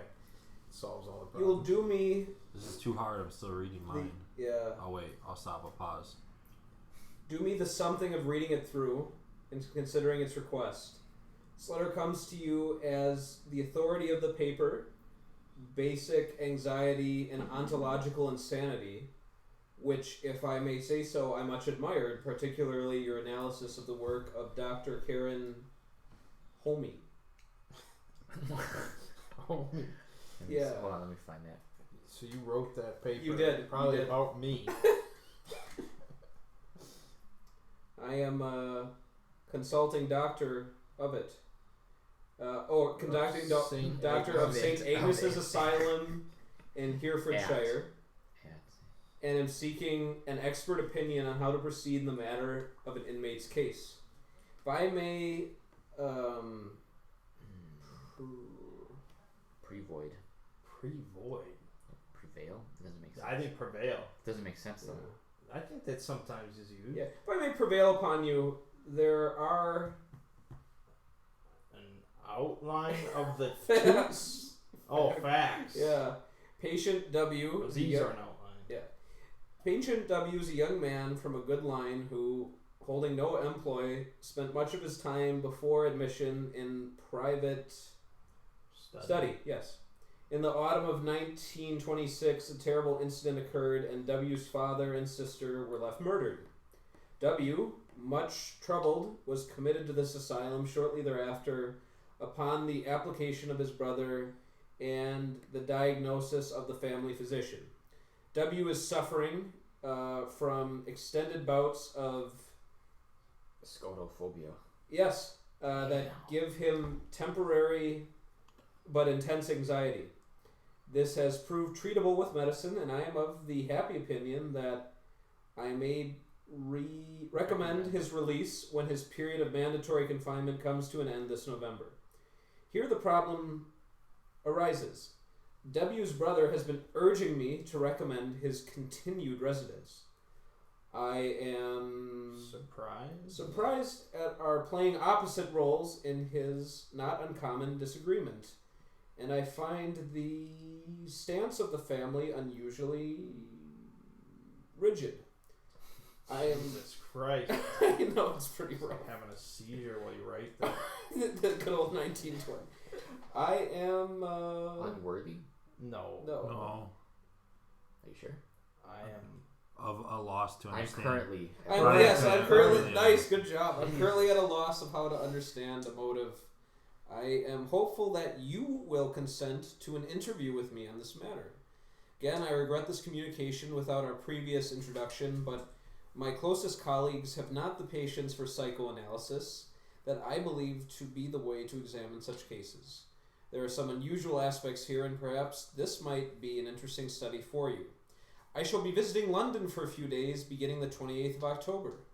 I shall be staying at the Great Western Hotel. Please contact me there, should you be willing to meet. You're of course very welcome to bring a colleague or assistant, should you so wish. Your obliged and obedient servant. Oh shit! Charles. It Hemsworth. is Charles Hemsworth sounds close. It looks close. Charles Hi. Hinesmith. Hi, Smith. Yep. There you go. Alright, got you that. And as you can see in the upper corner, he works for St. Angus's Asylum for the Deranged. I'm really glad that Biggs is going to be considered one of your colleagues. Yeah. Yeah.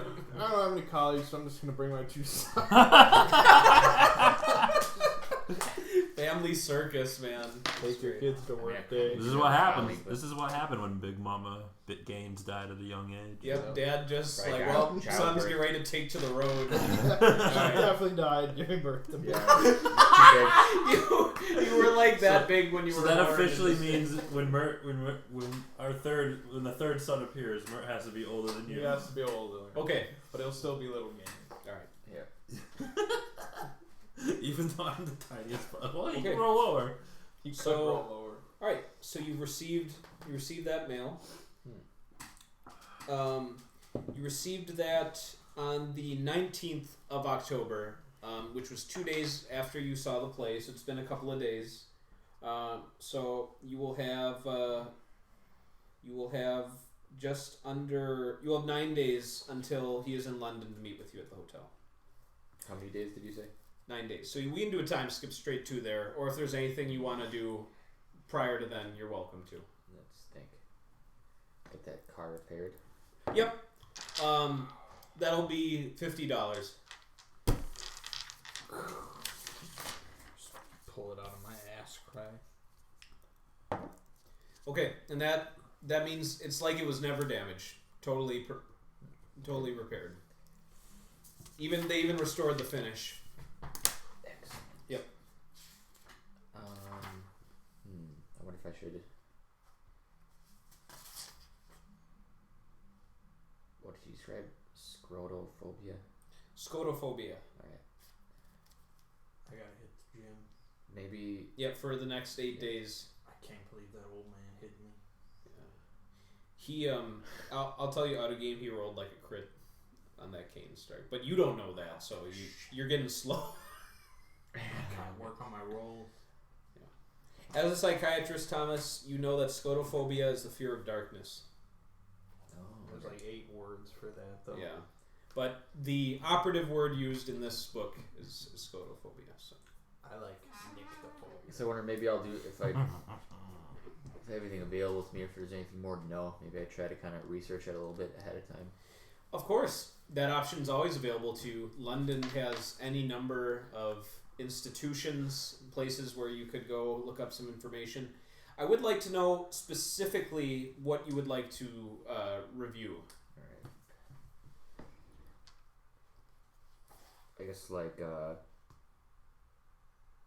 symptoms and treatments. Okay. That is within the purview of your profession, and no roll will be required. You will have, by the time of the approaching date, you will have reviewed the most recent and historic treatment methods for the condition. Okay. Which means if you do want to like wiki or Google stuff, feel free, and then your character will have the benefit of that knowledge within reason. Okay. Provided it's not anachronistic like treatments like drugs that weren't around yet and stuff like that. Leeches. Hmm. Probably a little more modern than that. Leeches? Oh no, leeches might still be. You never know. Find out when Yeah. to stop using leeches for scotophobia. They put them directly on your eyeballs, Yeah. saying what's scarier, this or darkness, and then you find that scarier. You think than that's darkness? Yeah. Look at this. Sean, My dad's the best dream psychiatrist in the that I world. had. Leech Yeah. in my brain. It seems like this dream's based off a story that I've heard before. Is that correct? On my understanding, Let me go back to your dream. In game or out of game? in game, You've I've stories? heard nothing out of game. What the fuck? Cause based on what I'm seeing, it seems like it's almost from a third person kind of perspective. Yeah, let me take a look. Like Resident Evil. I don't know 4. how new the treatments are that I'm reading.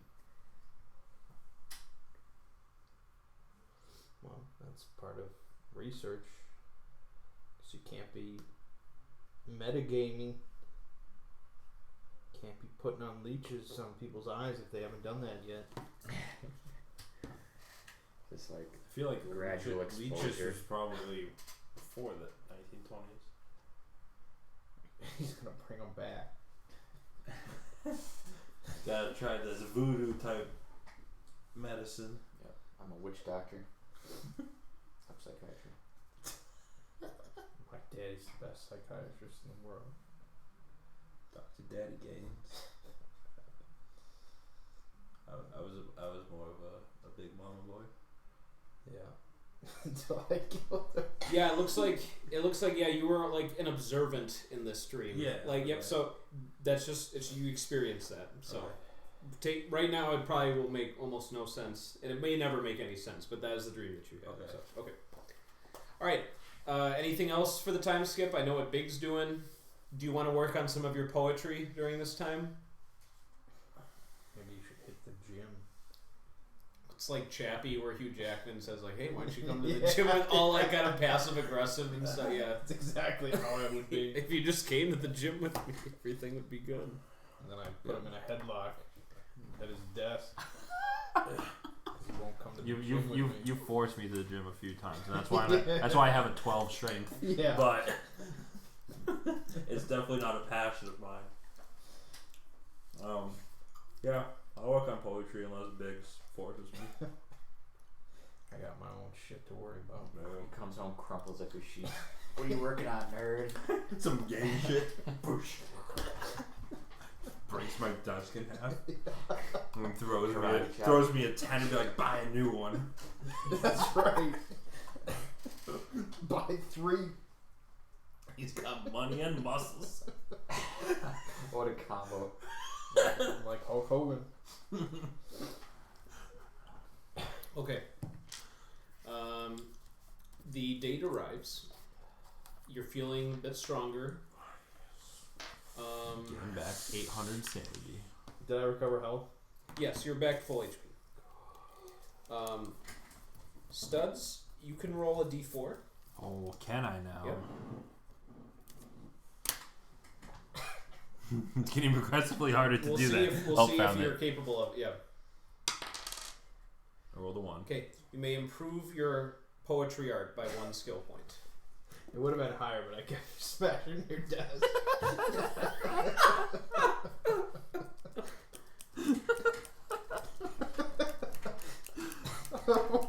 What a family. It amuses me. I'm done trying to mess with that pencil. Only 600 more and I'll have the Devil's Poet. 666. Okay. So you are to meet with Dr. Hindsmith at the Great Western Hotel, located near Paddington Station, the terminus of the Great Western Railway. I presume you will have Biggs drive you there, and the 3 of you will proceed together. As long as he's safe to drive. Yeah, I mean, How many I'd beers only did he have today, I Biggs? had a few with breakfast. That's fine. It's safer to drink beer than drink the water.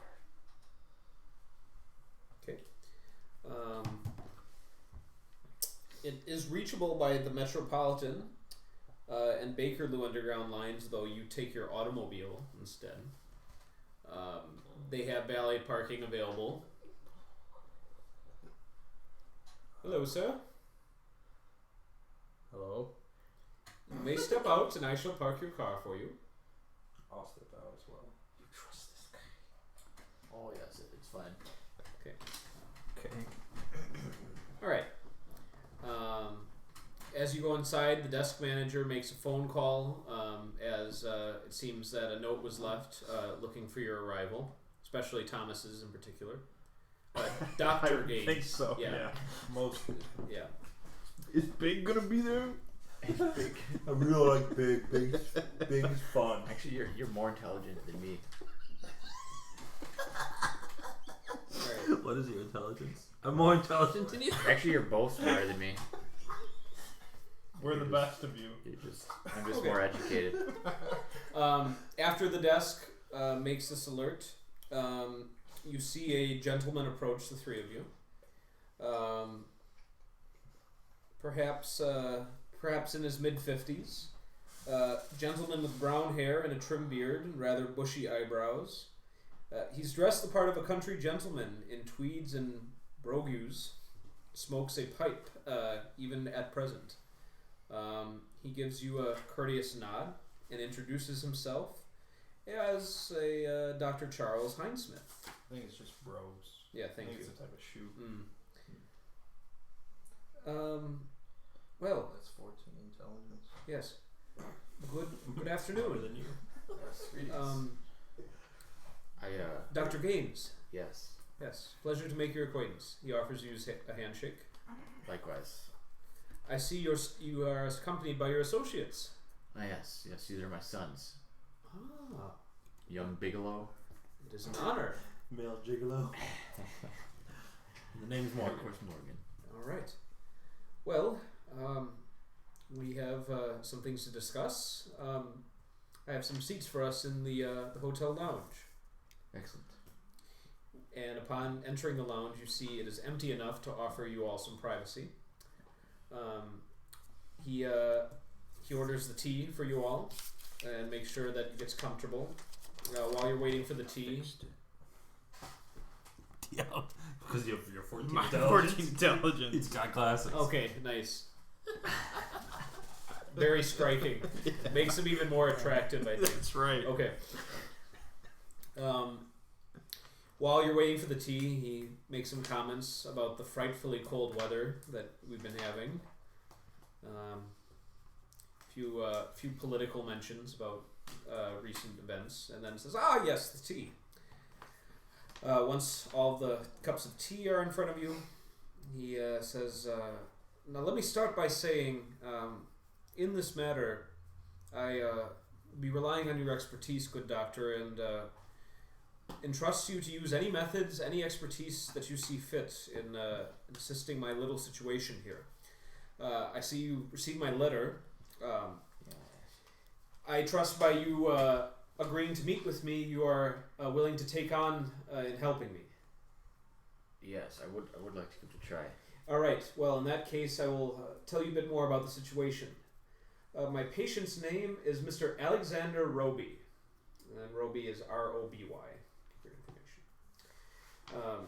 If the name sounds familiar, his brother is Graham Roby, who happens to be a prominent banker. I believe he's still in London.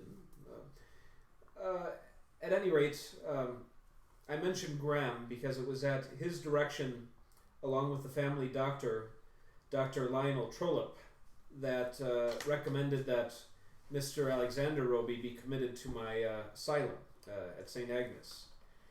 That was almost 2 years ago now.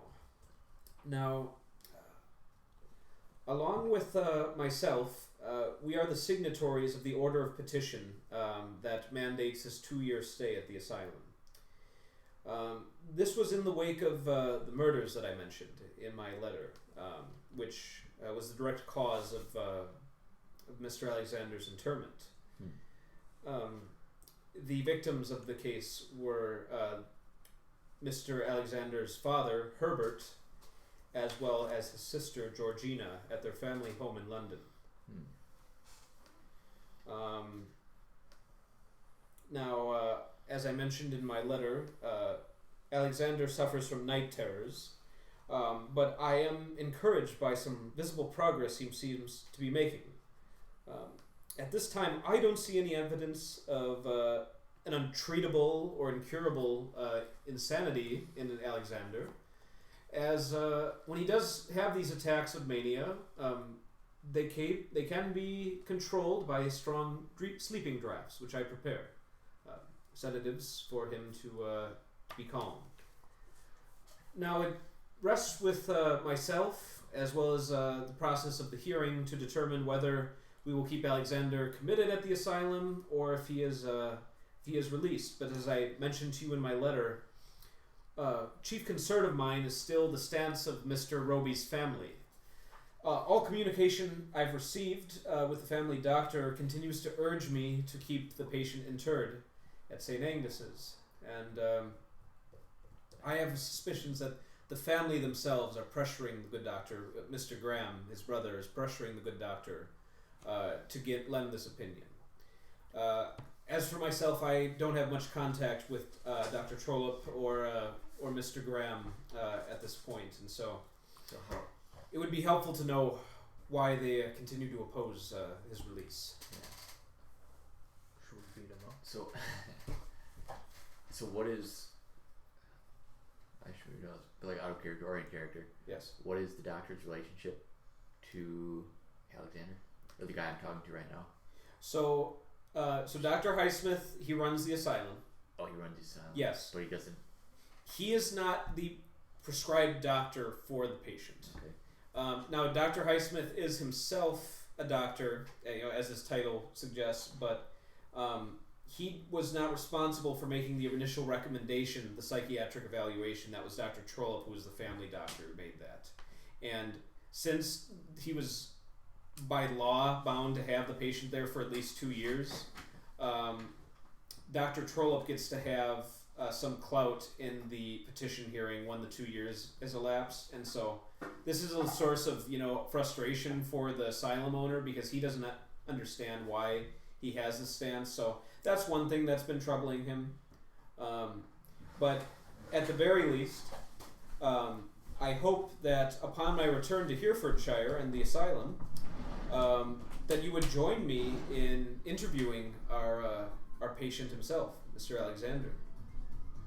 Now, I understand you have your own professional pursuits, and if you are unable to accompany me back to the asylum, consider yourself having an open invitation to join me at a later date, at least until his second petition hearing, where I will recommend that he be released.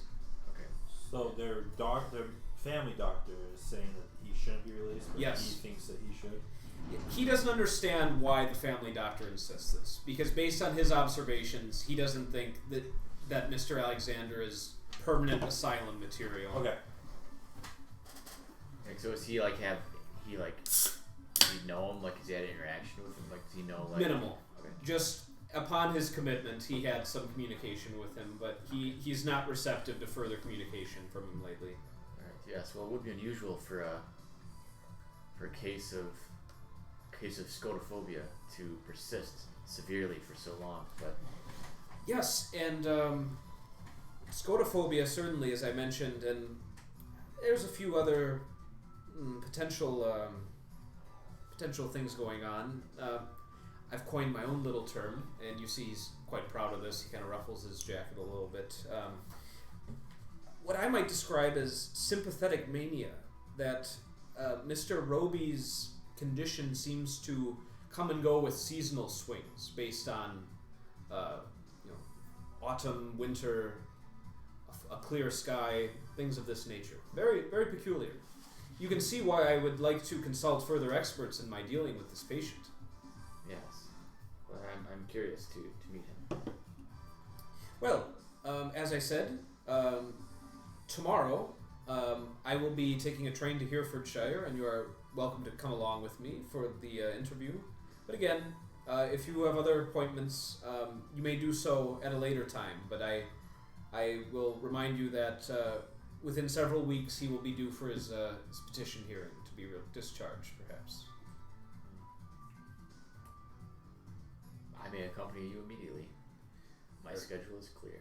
Very good. Then, well, perhaps we'll enjoy the accommodations of the fine hotel here, and I have a train scheduled for tomorrow. I'm sure they will have vacancy for 3 more. Yes.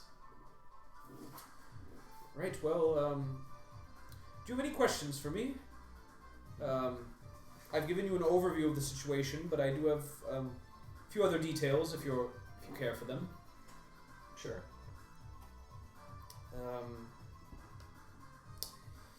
Okay. Thomas, I'll get a no from you.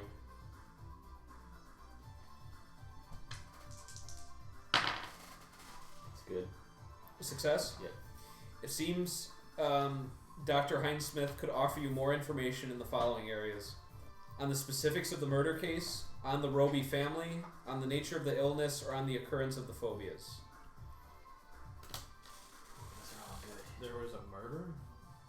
Yes, the patient's father and sister were both murdered immediately before his recommendation for the asylum. By the patient. He will share with you that these Roby murders involved great brutality, and that Alexander, in fact, made a confession to the crime, but no charges were brought against him by the authorities. And since he was brought to the asylum, he has never mentioned the deaths. Dr. Hinesmith says, now I believe the family was unhappy with the company that Alexander kept before the murders. But I know little of these matters. They've been, as I mentioned, especially the family doctor, very closed with this information. But he confessed at some point. So you confessed to doing it? He did.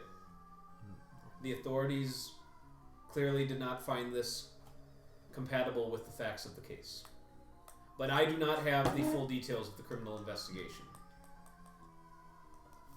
And is there any evidence to show that he was showing symptoms of this phobia before? It was never reported. Never reported. Never reported officially, no. I believe that Alexander's illness stems from the incident. He seems to be having a traumatic reaction to the grief, perhaps guilt that he feels.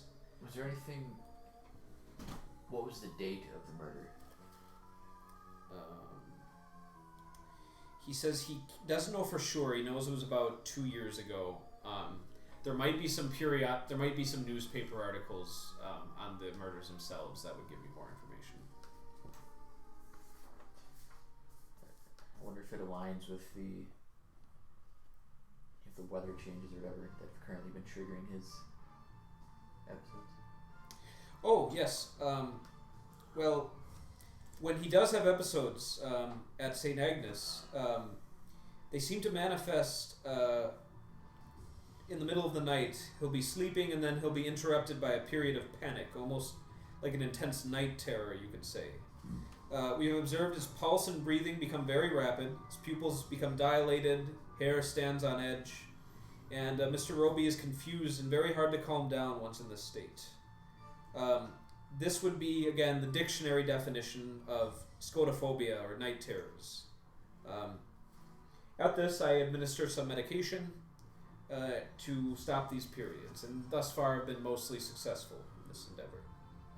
Do you know if the night terrors that you are having are reoccurring, or are they different by any chance? They've never gone away completely since he began his stay at St. Agnes. I do have a log of his medical file, which I can make available to you once we reach the asylum. Alright.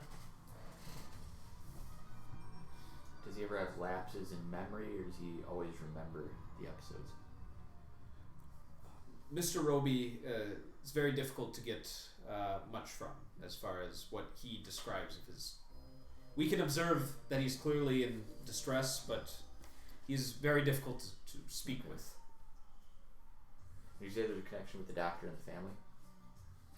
Oh, well, yes, Dr. Trollope, here. He hands you a card. It's the address for Dr. Trollope's practice, as well as the home address for Graham Roby, Alexander's brother. Okay.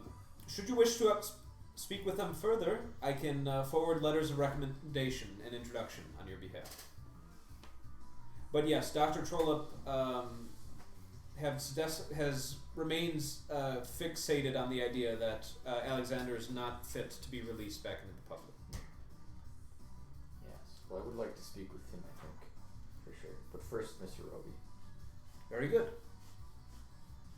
Then I wish you all a good night, and we will be bound on the train tomorrow morning.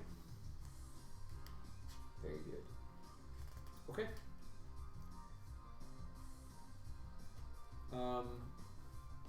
There's one other thing you could ask him about if you choose. Was on outside influences to his situation. Shouldn't have said that. Should not By have chance. said that. That's his trigger phrase. Okay, yeah, that's fine. By chance, were there any outside influences?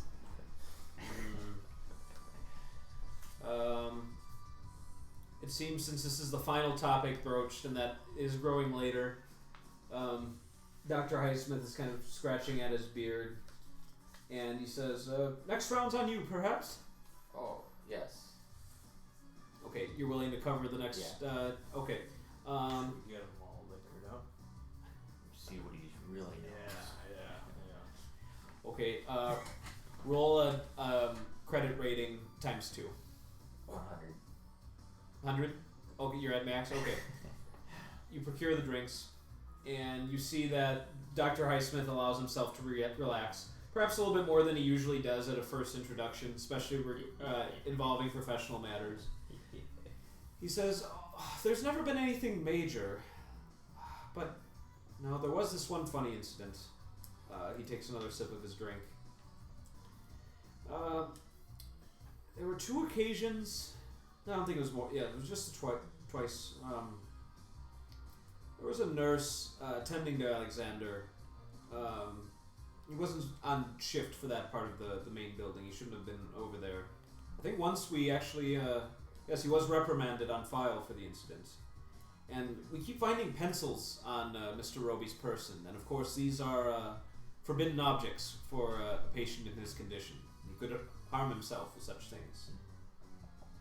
So the first part you said he was like found in a different wing? No, twice there was a nurse found with Mr. Roby, like attending to him, who was not scheduled to be there attending to him. Was it the same nurse both times? Yeah, yes, it was. Do we know? But again, he was reprimanded.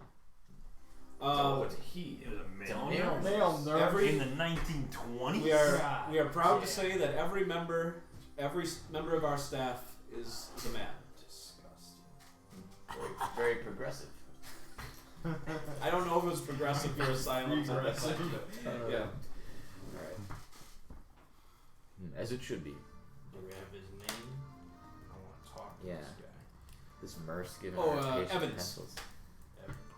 Evans gives Alexander pencils. Are you actually going to talk? Are you actually going I to just talk write about that 1,000 times. Yeah, I mean, Piece of he paper. never explicitly stated that, but if you want to make that connection, you're free to. I've made it in my mind. Okay, all right, you're convinced. I It was put Evans. it down in my notebook. Okay. I just write 500 times. Evan gives Alexander pencils. The key piece of evidence. Okay. Nice. Hmm. Okay. And so you will not have time to go digging for information if you intend to go with the doctor to the asylum the next morning.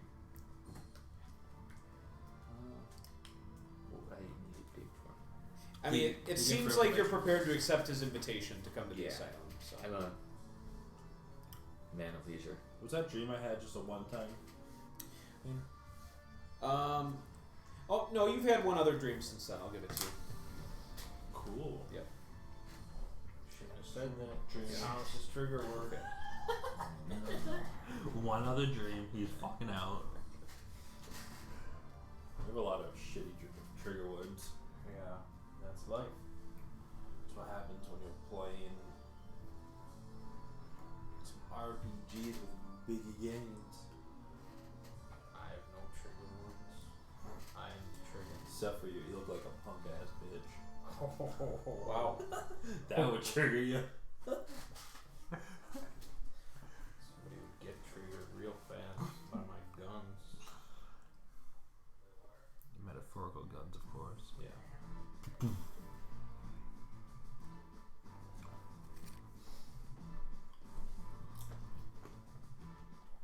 This is Final Fantasy. This is Castlevania.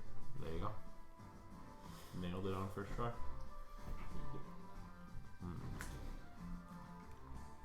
What do you guys think? You ready to go meet a madman? Oh yeah. Okay. I'll grapple him. I'm gonna sing like a canary. And you'll tell him, say my name. Yeah. Say my name. Squeeze the fear out of him. Yeah. You can put leeches on his eyes. Hold him down while I apply the leeches. Case closed. Open and shut case. So, St. Agnes's Asylum for the Deranged. Dr. Highsmith is taking the 10:20 a.m. train next day, October the 30th, from Paddington to Hereford with a change in Bristol. You are aboard the same train with him. On the journey, it is apparent that, though a pleasant man, his conversational range is a small one. He will talk exclusively with you about current psychoanalytic theory and medical practice and eschew subjects further afield. Apart from that, he's not much for talking, and the journey may seem rather long. Does he play cards?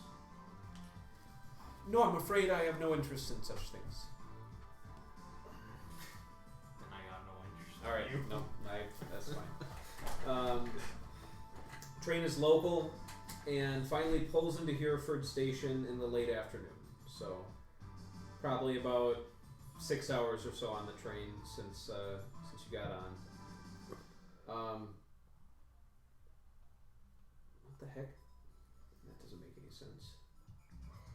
Well, as you paranormal. As you disembark from the train, a driver is here to greet you from the asylum. Your car is back at the hotel. And they will motor you out towards Webley, which is where the asylum is located. And it becomes clear as you're driving out there, as you see the sun lowering, that you're going to be spending the night locally, and that it's going to be there won't be a train available to take you back to London later that evening. Now I am sorry, he turns back to you guys in the car ride, but we have only a Spartan guest house available for the three of you. Hopefully this should be sufficient. House Spartan. Yes. But that means none of you will have to stay in the village. What's wrong with the village? Oh, it's just the convenience. You'll be nice and close to the asylum itself. Well, this is a short stay. I think Yes, that we will make do. of course. Okay. I'll take a no from all of you. Yeah, no, I'm part of the all of you. Yeah. We get to roll again. Guess who fails again? Hey, I succeeded. Hey, I succeeded. Try better than you. 35, yeah, I got a 39, so you barely beat me. 90 out of 90. It's Okay. okay, this is a young person problem. Actually, is that 6? No, It's a 9. it's 6. I mean, no, it's It's a always 9. a 9. There's a 10-digit one only, so. Okay. Well, you know a bit about Webley and Hereford. Now, Webley is a small village that lies about 20 miles northwest of the county's town of Hereford, and you're about 20 miles east of the Welsh border. This area is primarily a farming community: beef cattle, dairy cattle, cider apple orchards, wheat fields. Cider. Yeah, so a nice, just agrarian area. The village, if you do make it into the village, it has a farm supply company, post office, general store, and 2 pubs: Wheat Sheaf and the Red Lion. Pubs. Yes. As for the asylum itself, it sits on a hill a mile east of the village. The car is going up an unpaved, rutted track running between broad, dry stone walls. The main building is a longish 3-story gray brick building with barred windows and a slate roof. Besides that stands an administration building similar in appearance but smaller and without the bars on the windows. The 2 structures sit on a hillside bare of tree and bush, like a pointless and lonely fortification. As Dr. Highsmith reminded of you, it is an all-male staff here. Nurses, orderlies, administrators, and Male nurses. as you walk out from your car, some of the madhouse attendants gaze sullenly at you as you walk towards the building. I'll gaze back at them. Okay. Let up, eyes on you, eyes on me. Before we continue, can I Yes. make a quick adjustment of my location? I think Yes. after that dream, I probably want to go to the asylum. Whoa. Okay, I'd probably go to Talbot's house. I have his address. You To do? learn more about the symbol. Yes. So that's probably where I would end up going. Okay, we've got split time here. Do you That's have fine. another character sheet for him? Okay. I mean, I'm not the doctor that's doing all that. You're gonna be Dr. Dead. Yeah, and I'll jump to studs quick.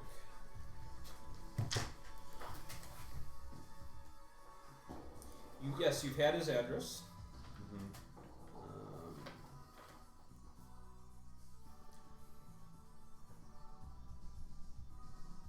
It's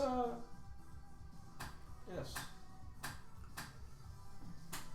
He resides in Belsize Park in northwest London. It's a fairly charming home. You're greeted by a servant who says that oh yes, you're in luck. Mr. Estes is home right now, and she escorts you to his parlor. And he seems surprised that you followed up on his invitation. He seems to be in the midst of working on something at his writing desk, and says, "Oh, please have a seat." Thank you. Yes. Don't know if you've heard the news, but the theater management company has subsequently canceled all performances of Carcosa. Did not. It's unfortunate to hear. I very much so enjoyed the play. Yes, it's most distressing. But, well, I was able to put out my art for one glorious night, and here you are, entranced by it and wishing to learn more. And in that, I can assist you. You want to know a bit more about the background to the story? Yeah, specifically the symbol on the stranger's robe. Oh yes, well, I've had a dream or two about the symbol, and it seems to be more powerful than the play might initially lead off. I don't know if there's some type of urban legend or power behind that symbol. well, you should get yourself acquainted with 2 volumes in particular, which I happen to have here in my home. And he goes to a bookcase, very delicately brings them down, and one in particular, I think. How's your German? Not the greatest. All right, let's. I think you'd be best served by this.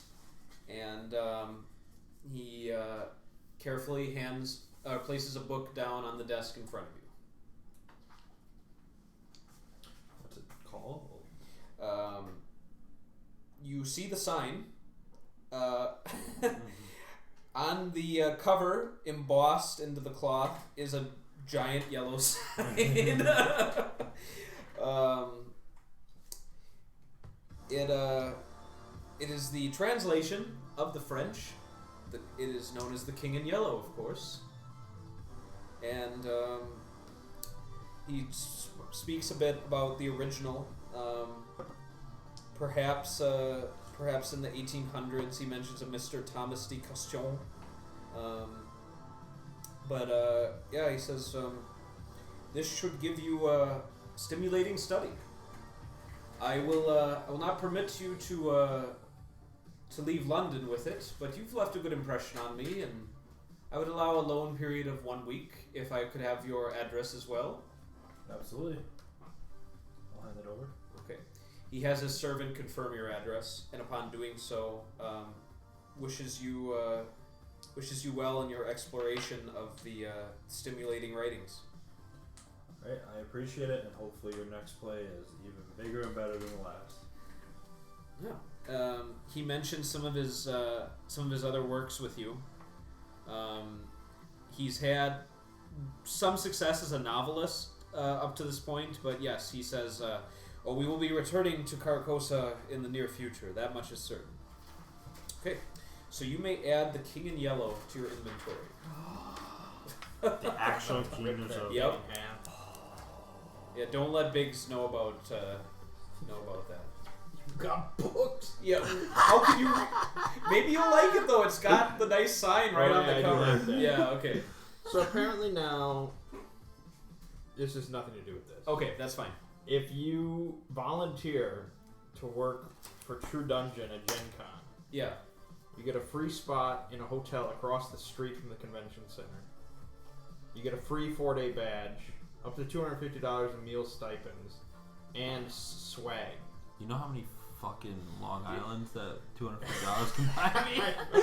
Just have to volunteer for True Wait a Dungeon. minute, but how Is that like every day? How much would I? Is I it don't- like a full time thing? Like you're spending your whole day true dungeoning?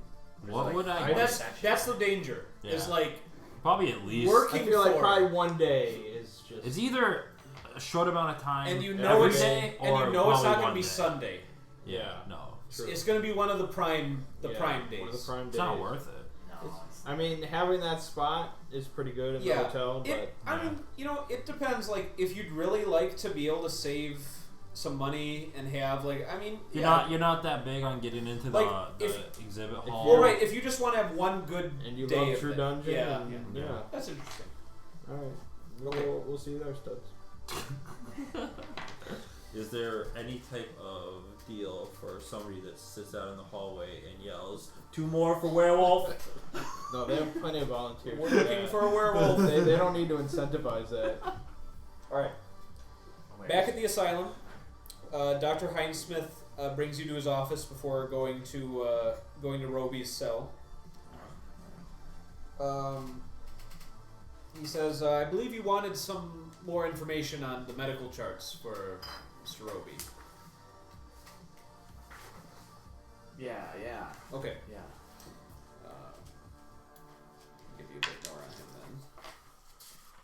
Tell me what the hell is this? What is it? What's this? What would you like to know? I would guess it's a deep one. Shogaroth? No, I think it's a deep one.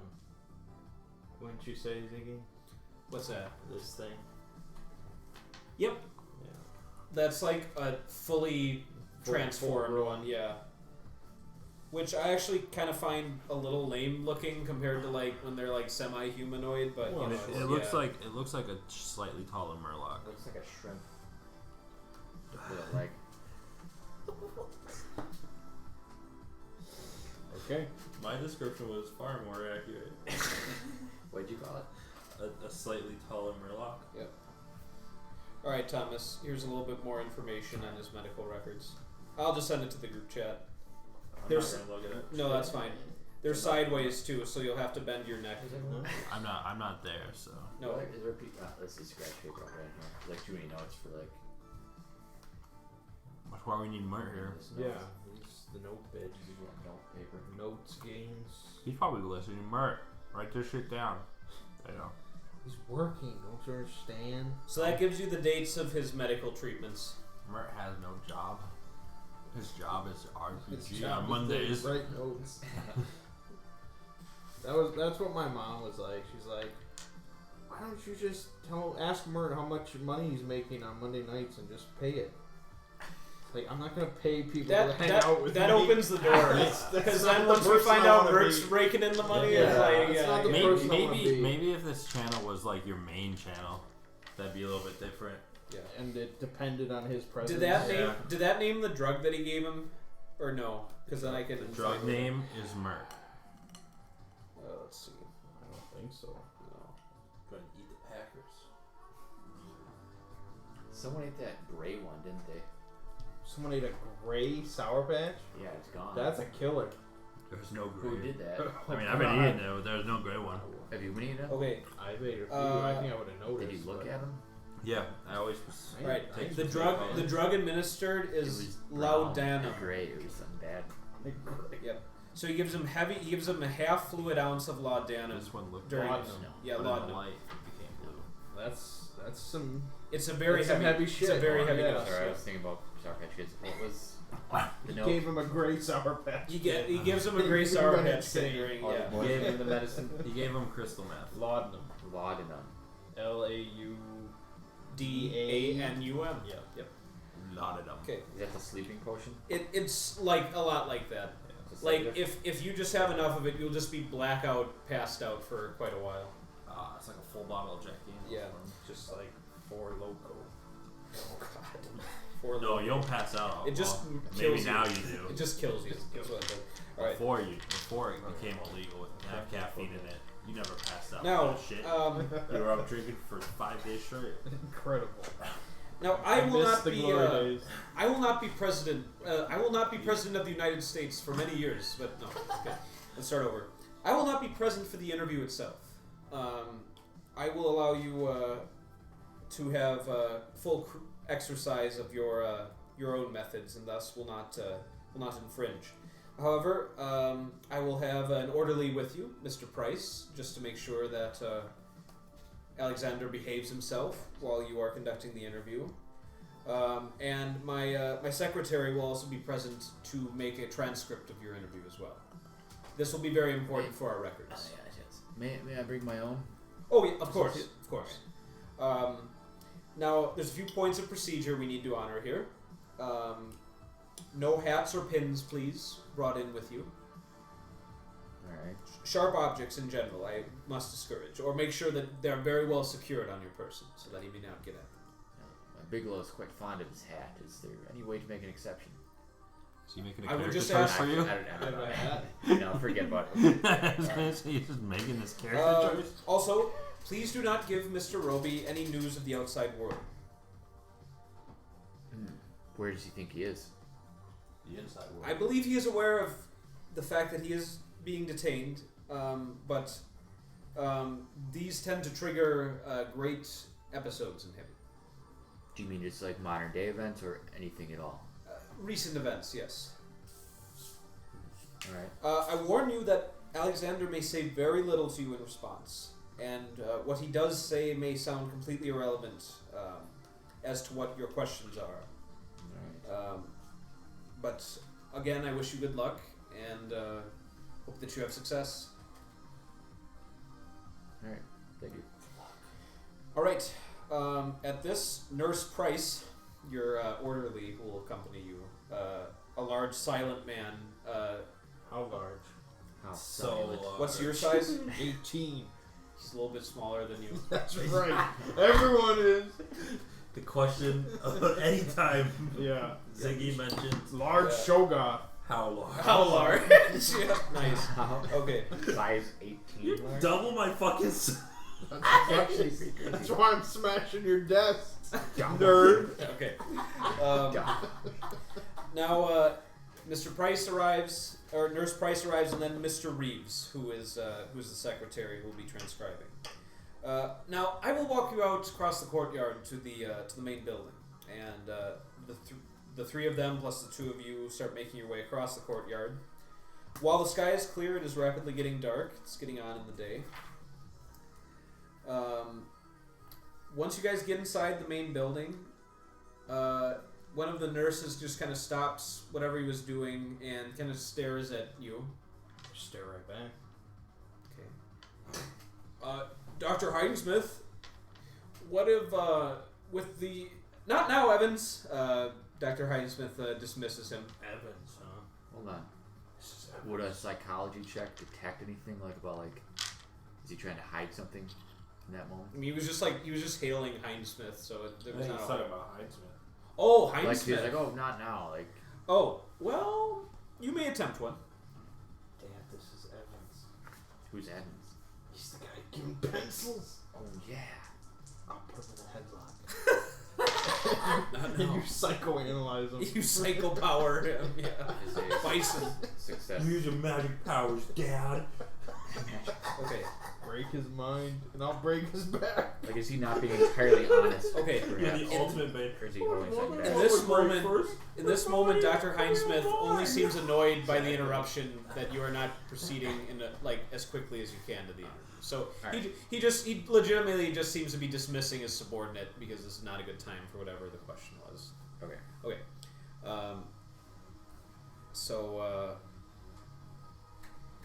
So you guys move past him. He just kind of nods as the doctor brushes him aside, and Got things to say to him. and now we will proceed to Mr. Roby's cell. Where you both die, and I carry on. Okay. So you enter into the space. The sound of footsteps and muted sobbing echoes back off of bare stone corridors as Dr. Heinsmith takes his leave of you, and Orderly Price leads you into Roby's cell. He unlocks the door and leads you guys inside. As you enter the space, you see Alexander Roby. Little more than medium height, quite thin, with disheveled straw blonde hair and arresting hazel eyes. A lot of energy to those eyes. He clearly is not very careful about his appearance as one of the inmates.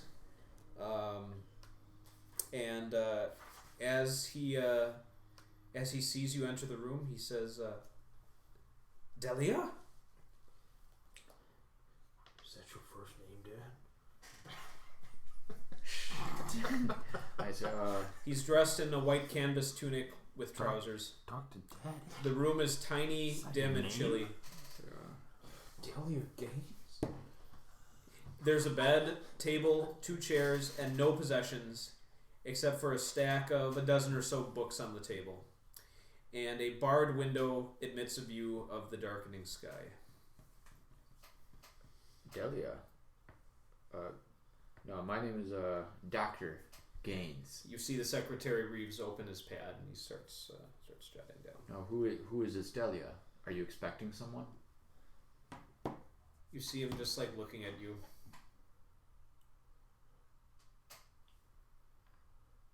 I look back.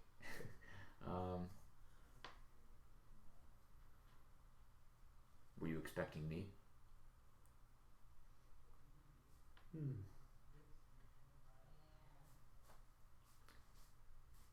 Can you I'm playing the role of the secretary. Oh, okay. Yep. Right.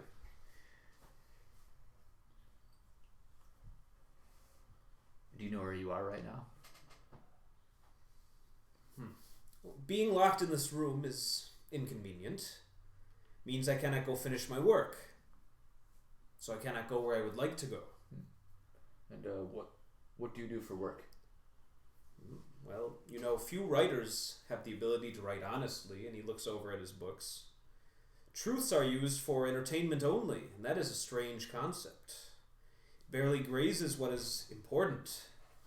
Such a writer is like a man whose only concern is to hide his ignorance. Willful misinterpretation, a shut mind, closed eyes, a tight mouth, bald fists. You see the spit flying from his teeth. It's not enough to have the ability. You must be brave enough to use that ability and bring your intellect to bear, like a light in the darkness, like a sane man in a world of madmen. And you see him tilt his head back, and he smiles. Do I still have that napkin with the sign on it? Yes. I'll show it to him. Ask him if he likes it. God, there's something specifically in this campaign. Give me a psychology, Thomas. See? I'm prompting things. Yep. Success. Great success. The moment he sees that napkin, despite his speech becoming somewhat animated in that last, you see that he's just electrified upon seeing the sign. He shifts in his chair and bounces his right leg on the toes distractedly, and he's just eyes are locked on the sign right now. What? I like it What- too. I what- want to get a tattoo. What does this symbol mean to you? He says, "You have seen the yellow sign." Yes. Have you seen the pallid mask? Have you been down by the lake and seen the beauty and felt the rightness of it all? Edward said to work only with him. Are you with Quarry? This is Bigelow. Bigelow Gaines. But why are they not here? It is this year, once in 5,000 years. Has Quarry brought the king in yellow? Is he not already among us? And he gestures to the napkin. I'm straight. I'm the king in yellow. This King in Yellow. Are you referring to the book? He regards you, but then looks back at Bigelow, who holds his napkin, and he says, now he seems to be talking more to Bigelow. What Edwards and I are doing right now will harm no one. But I have been worrying about Malcolm Quarry in the conversation we had. Well, I think that despite what Edwards might think, that Quarry is right, that the King in Yellow has called himself the White Acolyte.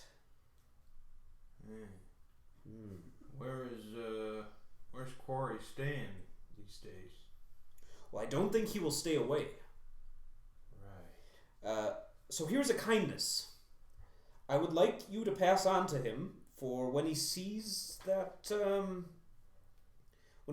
king does not offer him what he hopes, to divert the king's attentions away from our earth, back upon the dream city, that he must think of Casilda's song. Then he recites in sing-song, the stars that burn their charcoal death shrink back, they feel the hoary breath of he who ransoms great Carcosa. He flees where queen and prophet met, where twin suns fall but never set, escapes the tomb of lost Carcosa. And then he goes quiet again. And he seems like reciting that song took quite a bit out of him. It was quite an exertion. There you go. Well,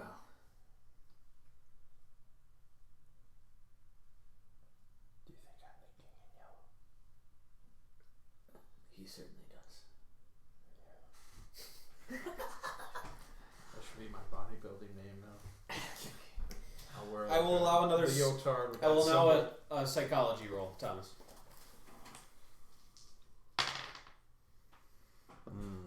That's not looking good. 95 out of 95. Okay. Not a critical success, but a success. Thomas, you're under the impression that Roby is operating according to some internal reality that, as an outside person, you have no access to, and that he has no patience left for any reasoned argument, at least in his current mental state. You want me to pile drive him or something? Squeeze the reason out of him. Yeah. So, Reeves takes a look at his transcript again and says, "Will that be all, Doctor?" Yes, I think that's quite enough for today. Well, I'll provide 2 transcripts then, one for you and one for Dr. Hinesmith. Yes, thank you. Okay. Should we talk to Evans? Yeah, Squeeze some reason out of him? yeah. Perhaps Evans can tell us more about it. Fuck that guy. As you guys mentioned, Evans, Nurse Price says, "Oh, you want to talk to Evans? We want to talk Yeah. to Evans. Does he have Let's a, go track him down." Alright. Yeah. Does he have a reputation that we should be aware of, or is he known for anything around here? Oh no, I mean, I think he says, not much to the job, but I think he tries to impress Dr. Hinesmith. I know he was written up that one time about the whole pencils thing, and so he's been trying to redeem himself, I think, since then. At this point, Price tracks down Evans for you. Reeves, the transcriber, is going back to the office to work on the copies.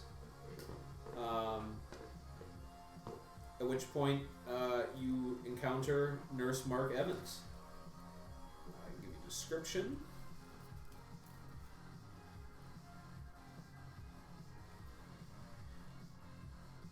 Evans is clean shaven.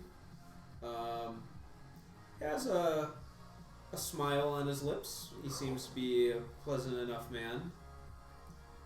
Medium height and weight with brown hair. Twice as big as him. You are bigger than him. Good. Yep. He folds his arms and says, "Gentlemen." This campaign will be over once someone's faded bigs. Yeah, that's He goes insane at the that's stake. not good.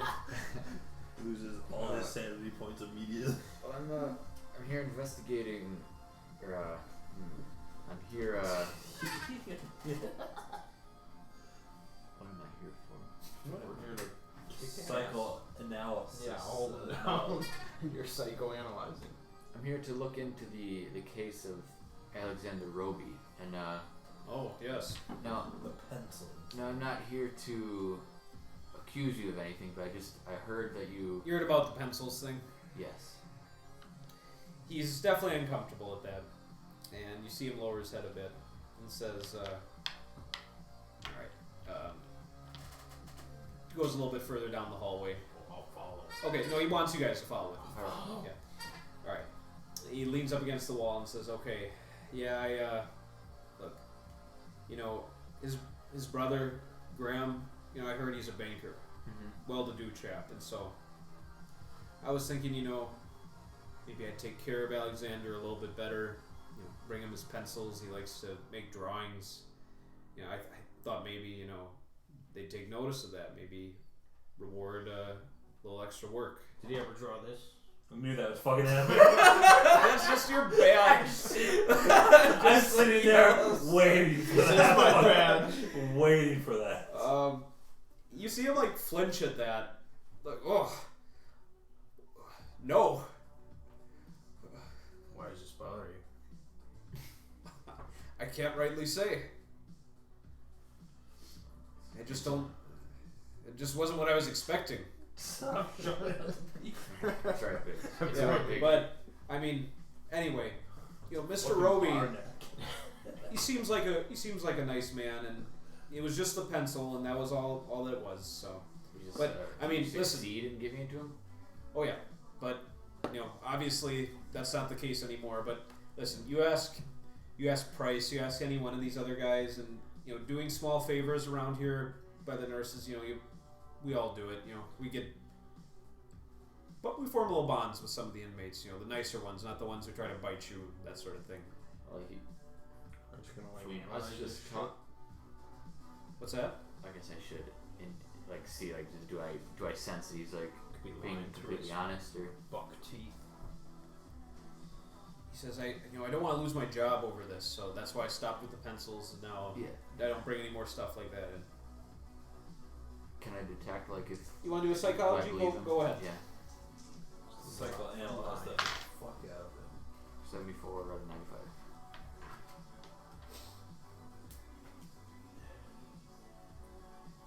Lying through his buck teeth.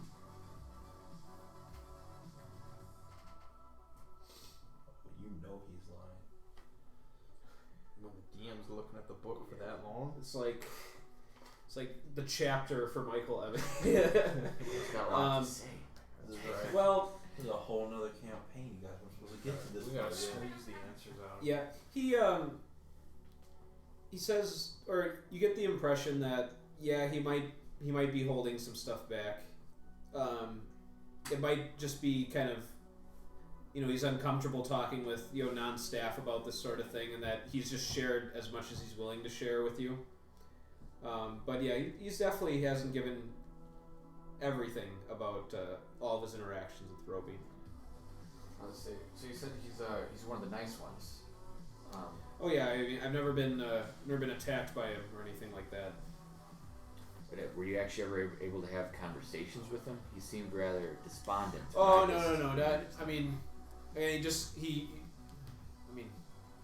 I'm not a qualified doctor or anything, but he responded well when he had a pencil. He seemed to enjoy doing that. What do you do with the pencil? I just made some drawings, I guess. And he asked for the pencil. I just saw my. Yeah, sure he did. And he just brushes off his shirt and says, I gotta tend to my duties. Whoa. I think my daddy's got something to say. See, of course, I can't. I don't want to make you uncomfortable, but if there is anything, All right, no, he did ask for the anything- pencil. He did ask for it. Okay. And that you can tell he's being truthful. That at one point the guy asked for the I pencil. believe yes. He said he was a writer. Yeah. Now, if there's anything you can tell me, anything you remember, I'm just very curious to know. I'll. He says, well, again, I can't chat too much longer about this, but I mean, you're gonna find out at some point if you keep talking to all the different nurses and staff here that there was some murders here Here. that have happened. Yeah. Since his arrival. Let me just make sure the dates line up. Yes. did happen after he was brought here. With these But again, you can talk to anybody about that. I really gotta get going. All right. Thank you, Mr. Evans. Okay. And he heads down the hall. And it seems that Price was kind of hanging back. I mean, he is your escort so long as you're inside the main building. Once you're done talking with Evans, he steps forward and says, "Well, gentlemen, are you ready to leave the asylum?" I do have a couple more questions, if you don't mind. Oh, certainly. I mean, I heard that there were some murders at the asylum. oh, yeah. That was about. You can see him doing some mental math in his head. It was back in November of 27, so not quite 2 years ago. Because right now it's the end of October 1929. He says, yeah, there was a fellow nurse was killed, Cuthbert Yates. He was attending Lucius Harrowell. At least he must have been, because he was murdered in his cell. This Lucius Harrowell, was he found responsible, or did they ever find out?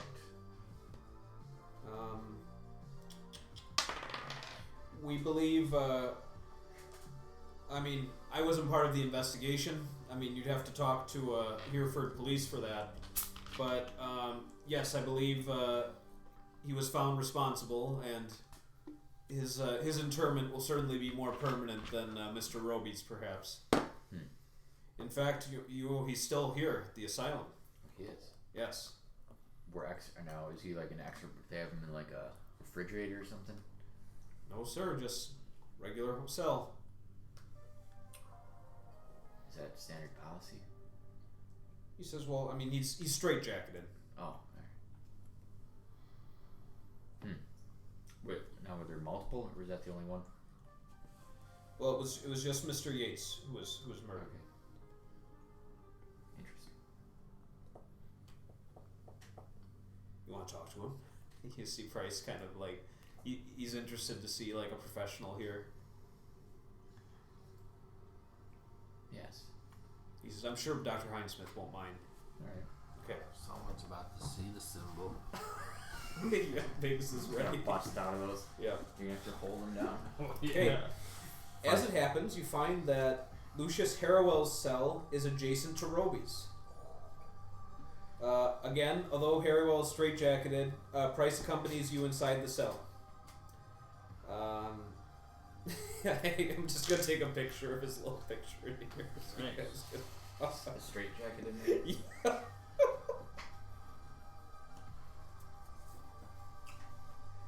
Focus a little bit better. Does he look like a bitch? No. Well, that's up to interpretation. Soon will.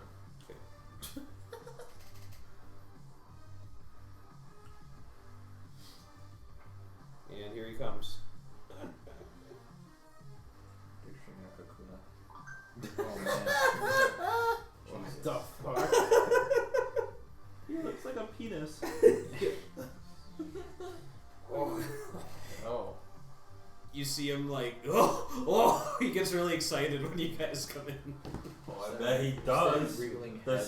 Does his posture suddenly become erect? I'm gonna pop him like a fucking worm. Deflate him. Finish the job. All right. Gaines don't fuck with such disgusting people. We Harrowell- all have We're all high very appearance. handsome. Yeah. Harrowell is a fat-faced and powerfully if flabbily built. He is almost bald, and the remainder of his hair is close-cropped and white. He is grinning at you. There is fear and not mirth in his expression. And you see him just... Mr. Harrywell. My name is Dr. Gaines. The doctor, the good doctor is in. Oh yes. Yeah, that is me. The show's not out yet. Do you mind talking with me for a little Let's while? talk. All right. Why do they have you in a straitjacket here? Different question. Say different answer. I've never talked to someone in a straitjacket before. Oh, nor have I. Doesn't talk to himself. That's good to know. So, what are you here for? You already asked that. No. No, I didn't. What do you like to do here? I am a teacher. A teacher, yes. Yes. What do you teach? I teach Carcosa, Kaiwan, King, and Yellow Haster. Teach this.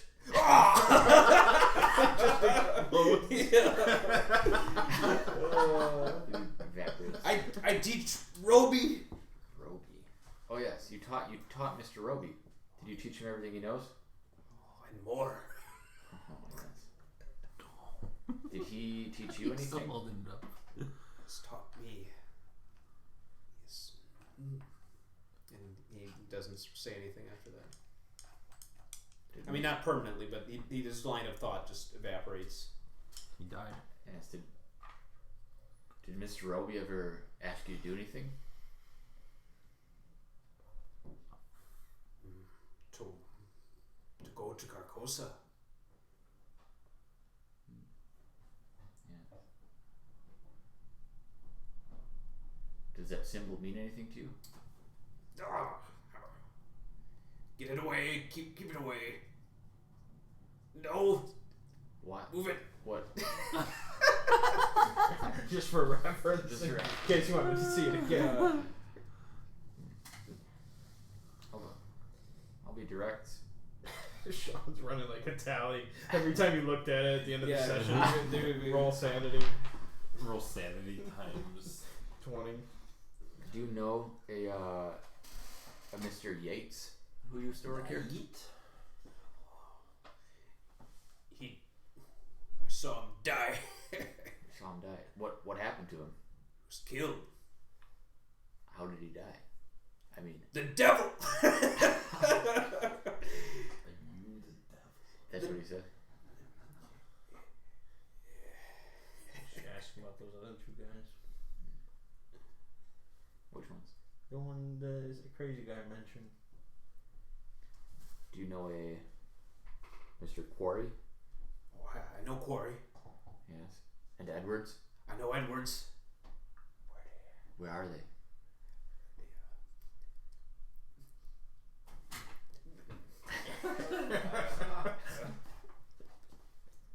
Kaiwan. Goosebump. I don't know. Taiwan, China. China's a bunch of weak. Yeah, I'm bigger than everyone there. The devil. He returns to the topic of the devil. His hands were blades. Every time he slashed himself. And then he'd slash Cuthbert. Then he'd slash himself again. He'd go back and forth. 1, 2, 1, 2, 1, 2. Cuthbert fell, but the devil's he stood standing. He didn't go down like Cuthbert did. Where did the devil go? After the deed was done? to Georgia. You see him kind of look around his room. No more questions. Alright, and he just shakes his head. You see him like try to bite the napkin. Oh no, that's not allowed. Yeah. That's his bar napkin. Alright. Alright. Price seems I'm gonna get to this say I framed. think we should wrap things up here. Alright. Did you learn Thank you. anything? We learned about the devil.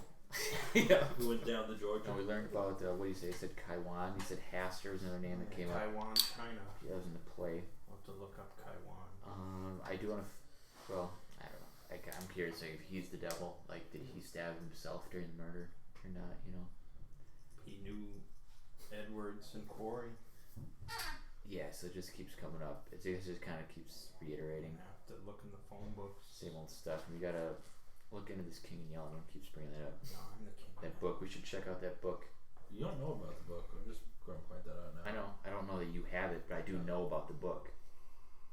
Because the writer of the play was telling us that the play was based on. Yep. I should show the napkin to the doctor. Hidesmith? Yeah. You'd have an opportunity to. Okay. Although it's about time to retire to your guest house because it is getting late. Although, Price is going to lead you back to Heinz-Smith's office now. And a transcript is available of your conversation with Roby. So I have one more attachment for you this evening. Oh my god. I know. He's going to attach it.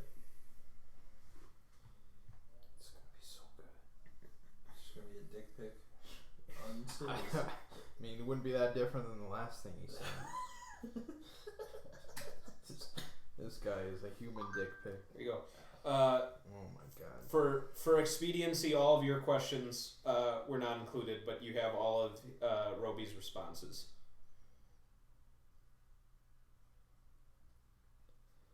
Malcolm Quarry. Seems like a unique name. Can't be that many of them out there. That's Sounds what like a you dime a think. dozen kind of one. Oh yeah. Being locked in Delia.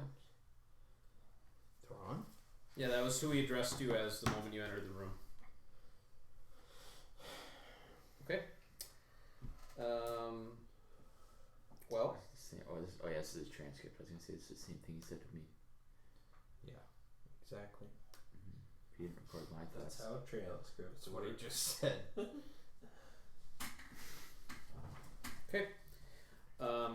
well, Dr. Heinzsmith says very interesting transcript.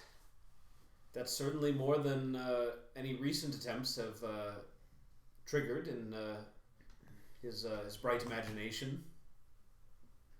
We will keep this on his file. And I will suppose I'll ask you now. He closes the book and says,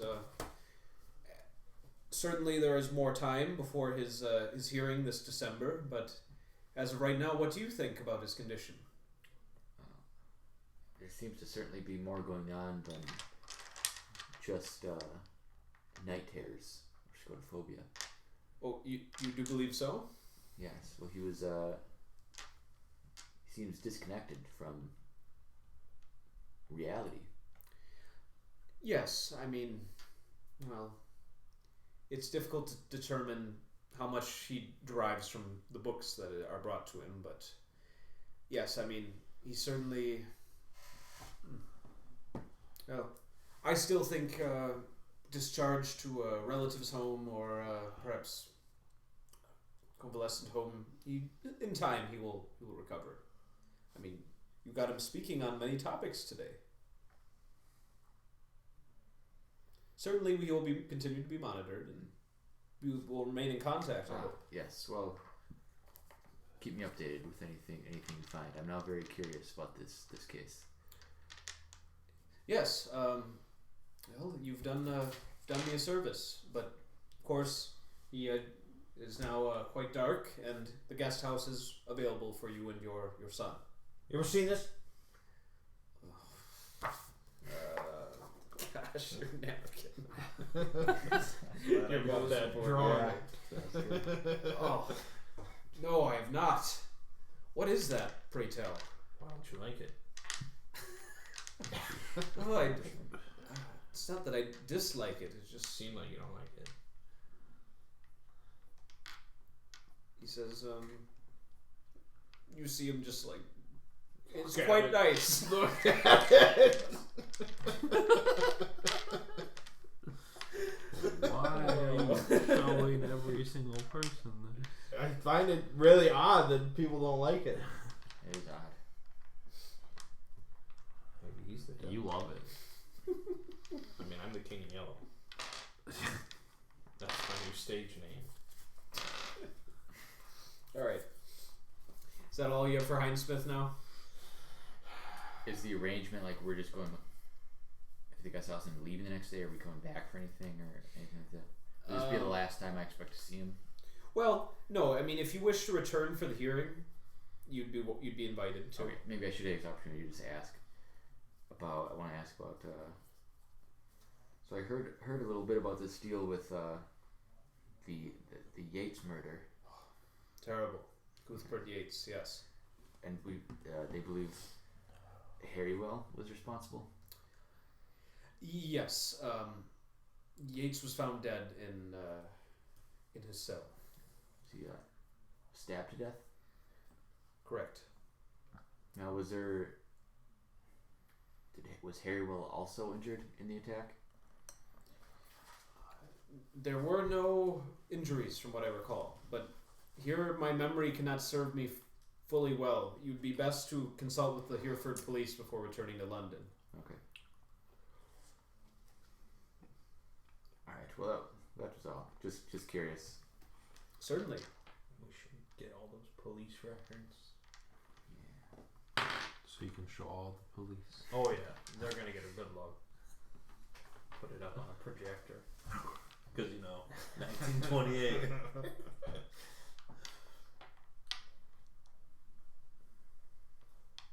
All right. I'm happy returning to the guest house. All right. You guys go to the guest house. You go home and begin your study of the King in Yellow. Yep. Okay. And with that, we will pretty much made it through the first chapter of the events and all the prologues. So good progress with character creation. Yep. We ain't speedrun. Nope. This is this would be difficult to speedrun this whole thing. You But just have to keep showing this. yeah, to I know everyone that's you meet. you're gonna have to get your badge with the yellow sign yeah. on there. So Wear very a good. coat Laminated. that's covered in them Yep. and just walk down the busy streets of London.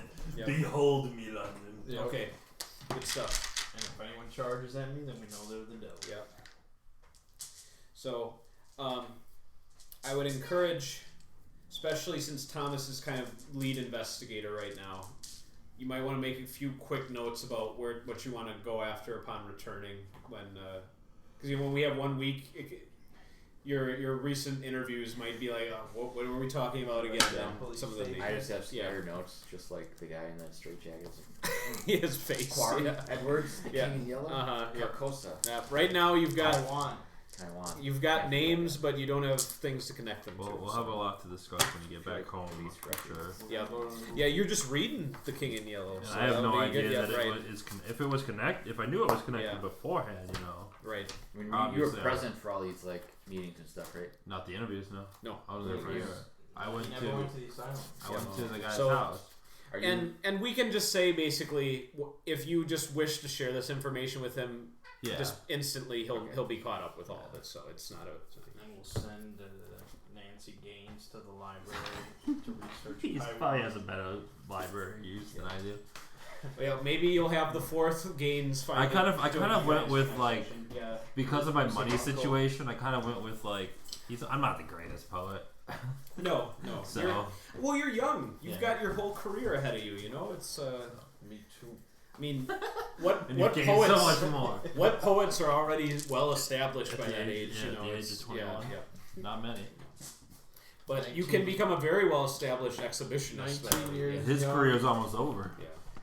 $500,000. There's cats gathering at the door. Both of them? Yeah. That means you got to get the fuck out. I'm the largest man in the world.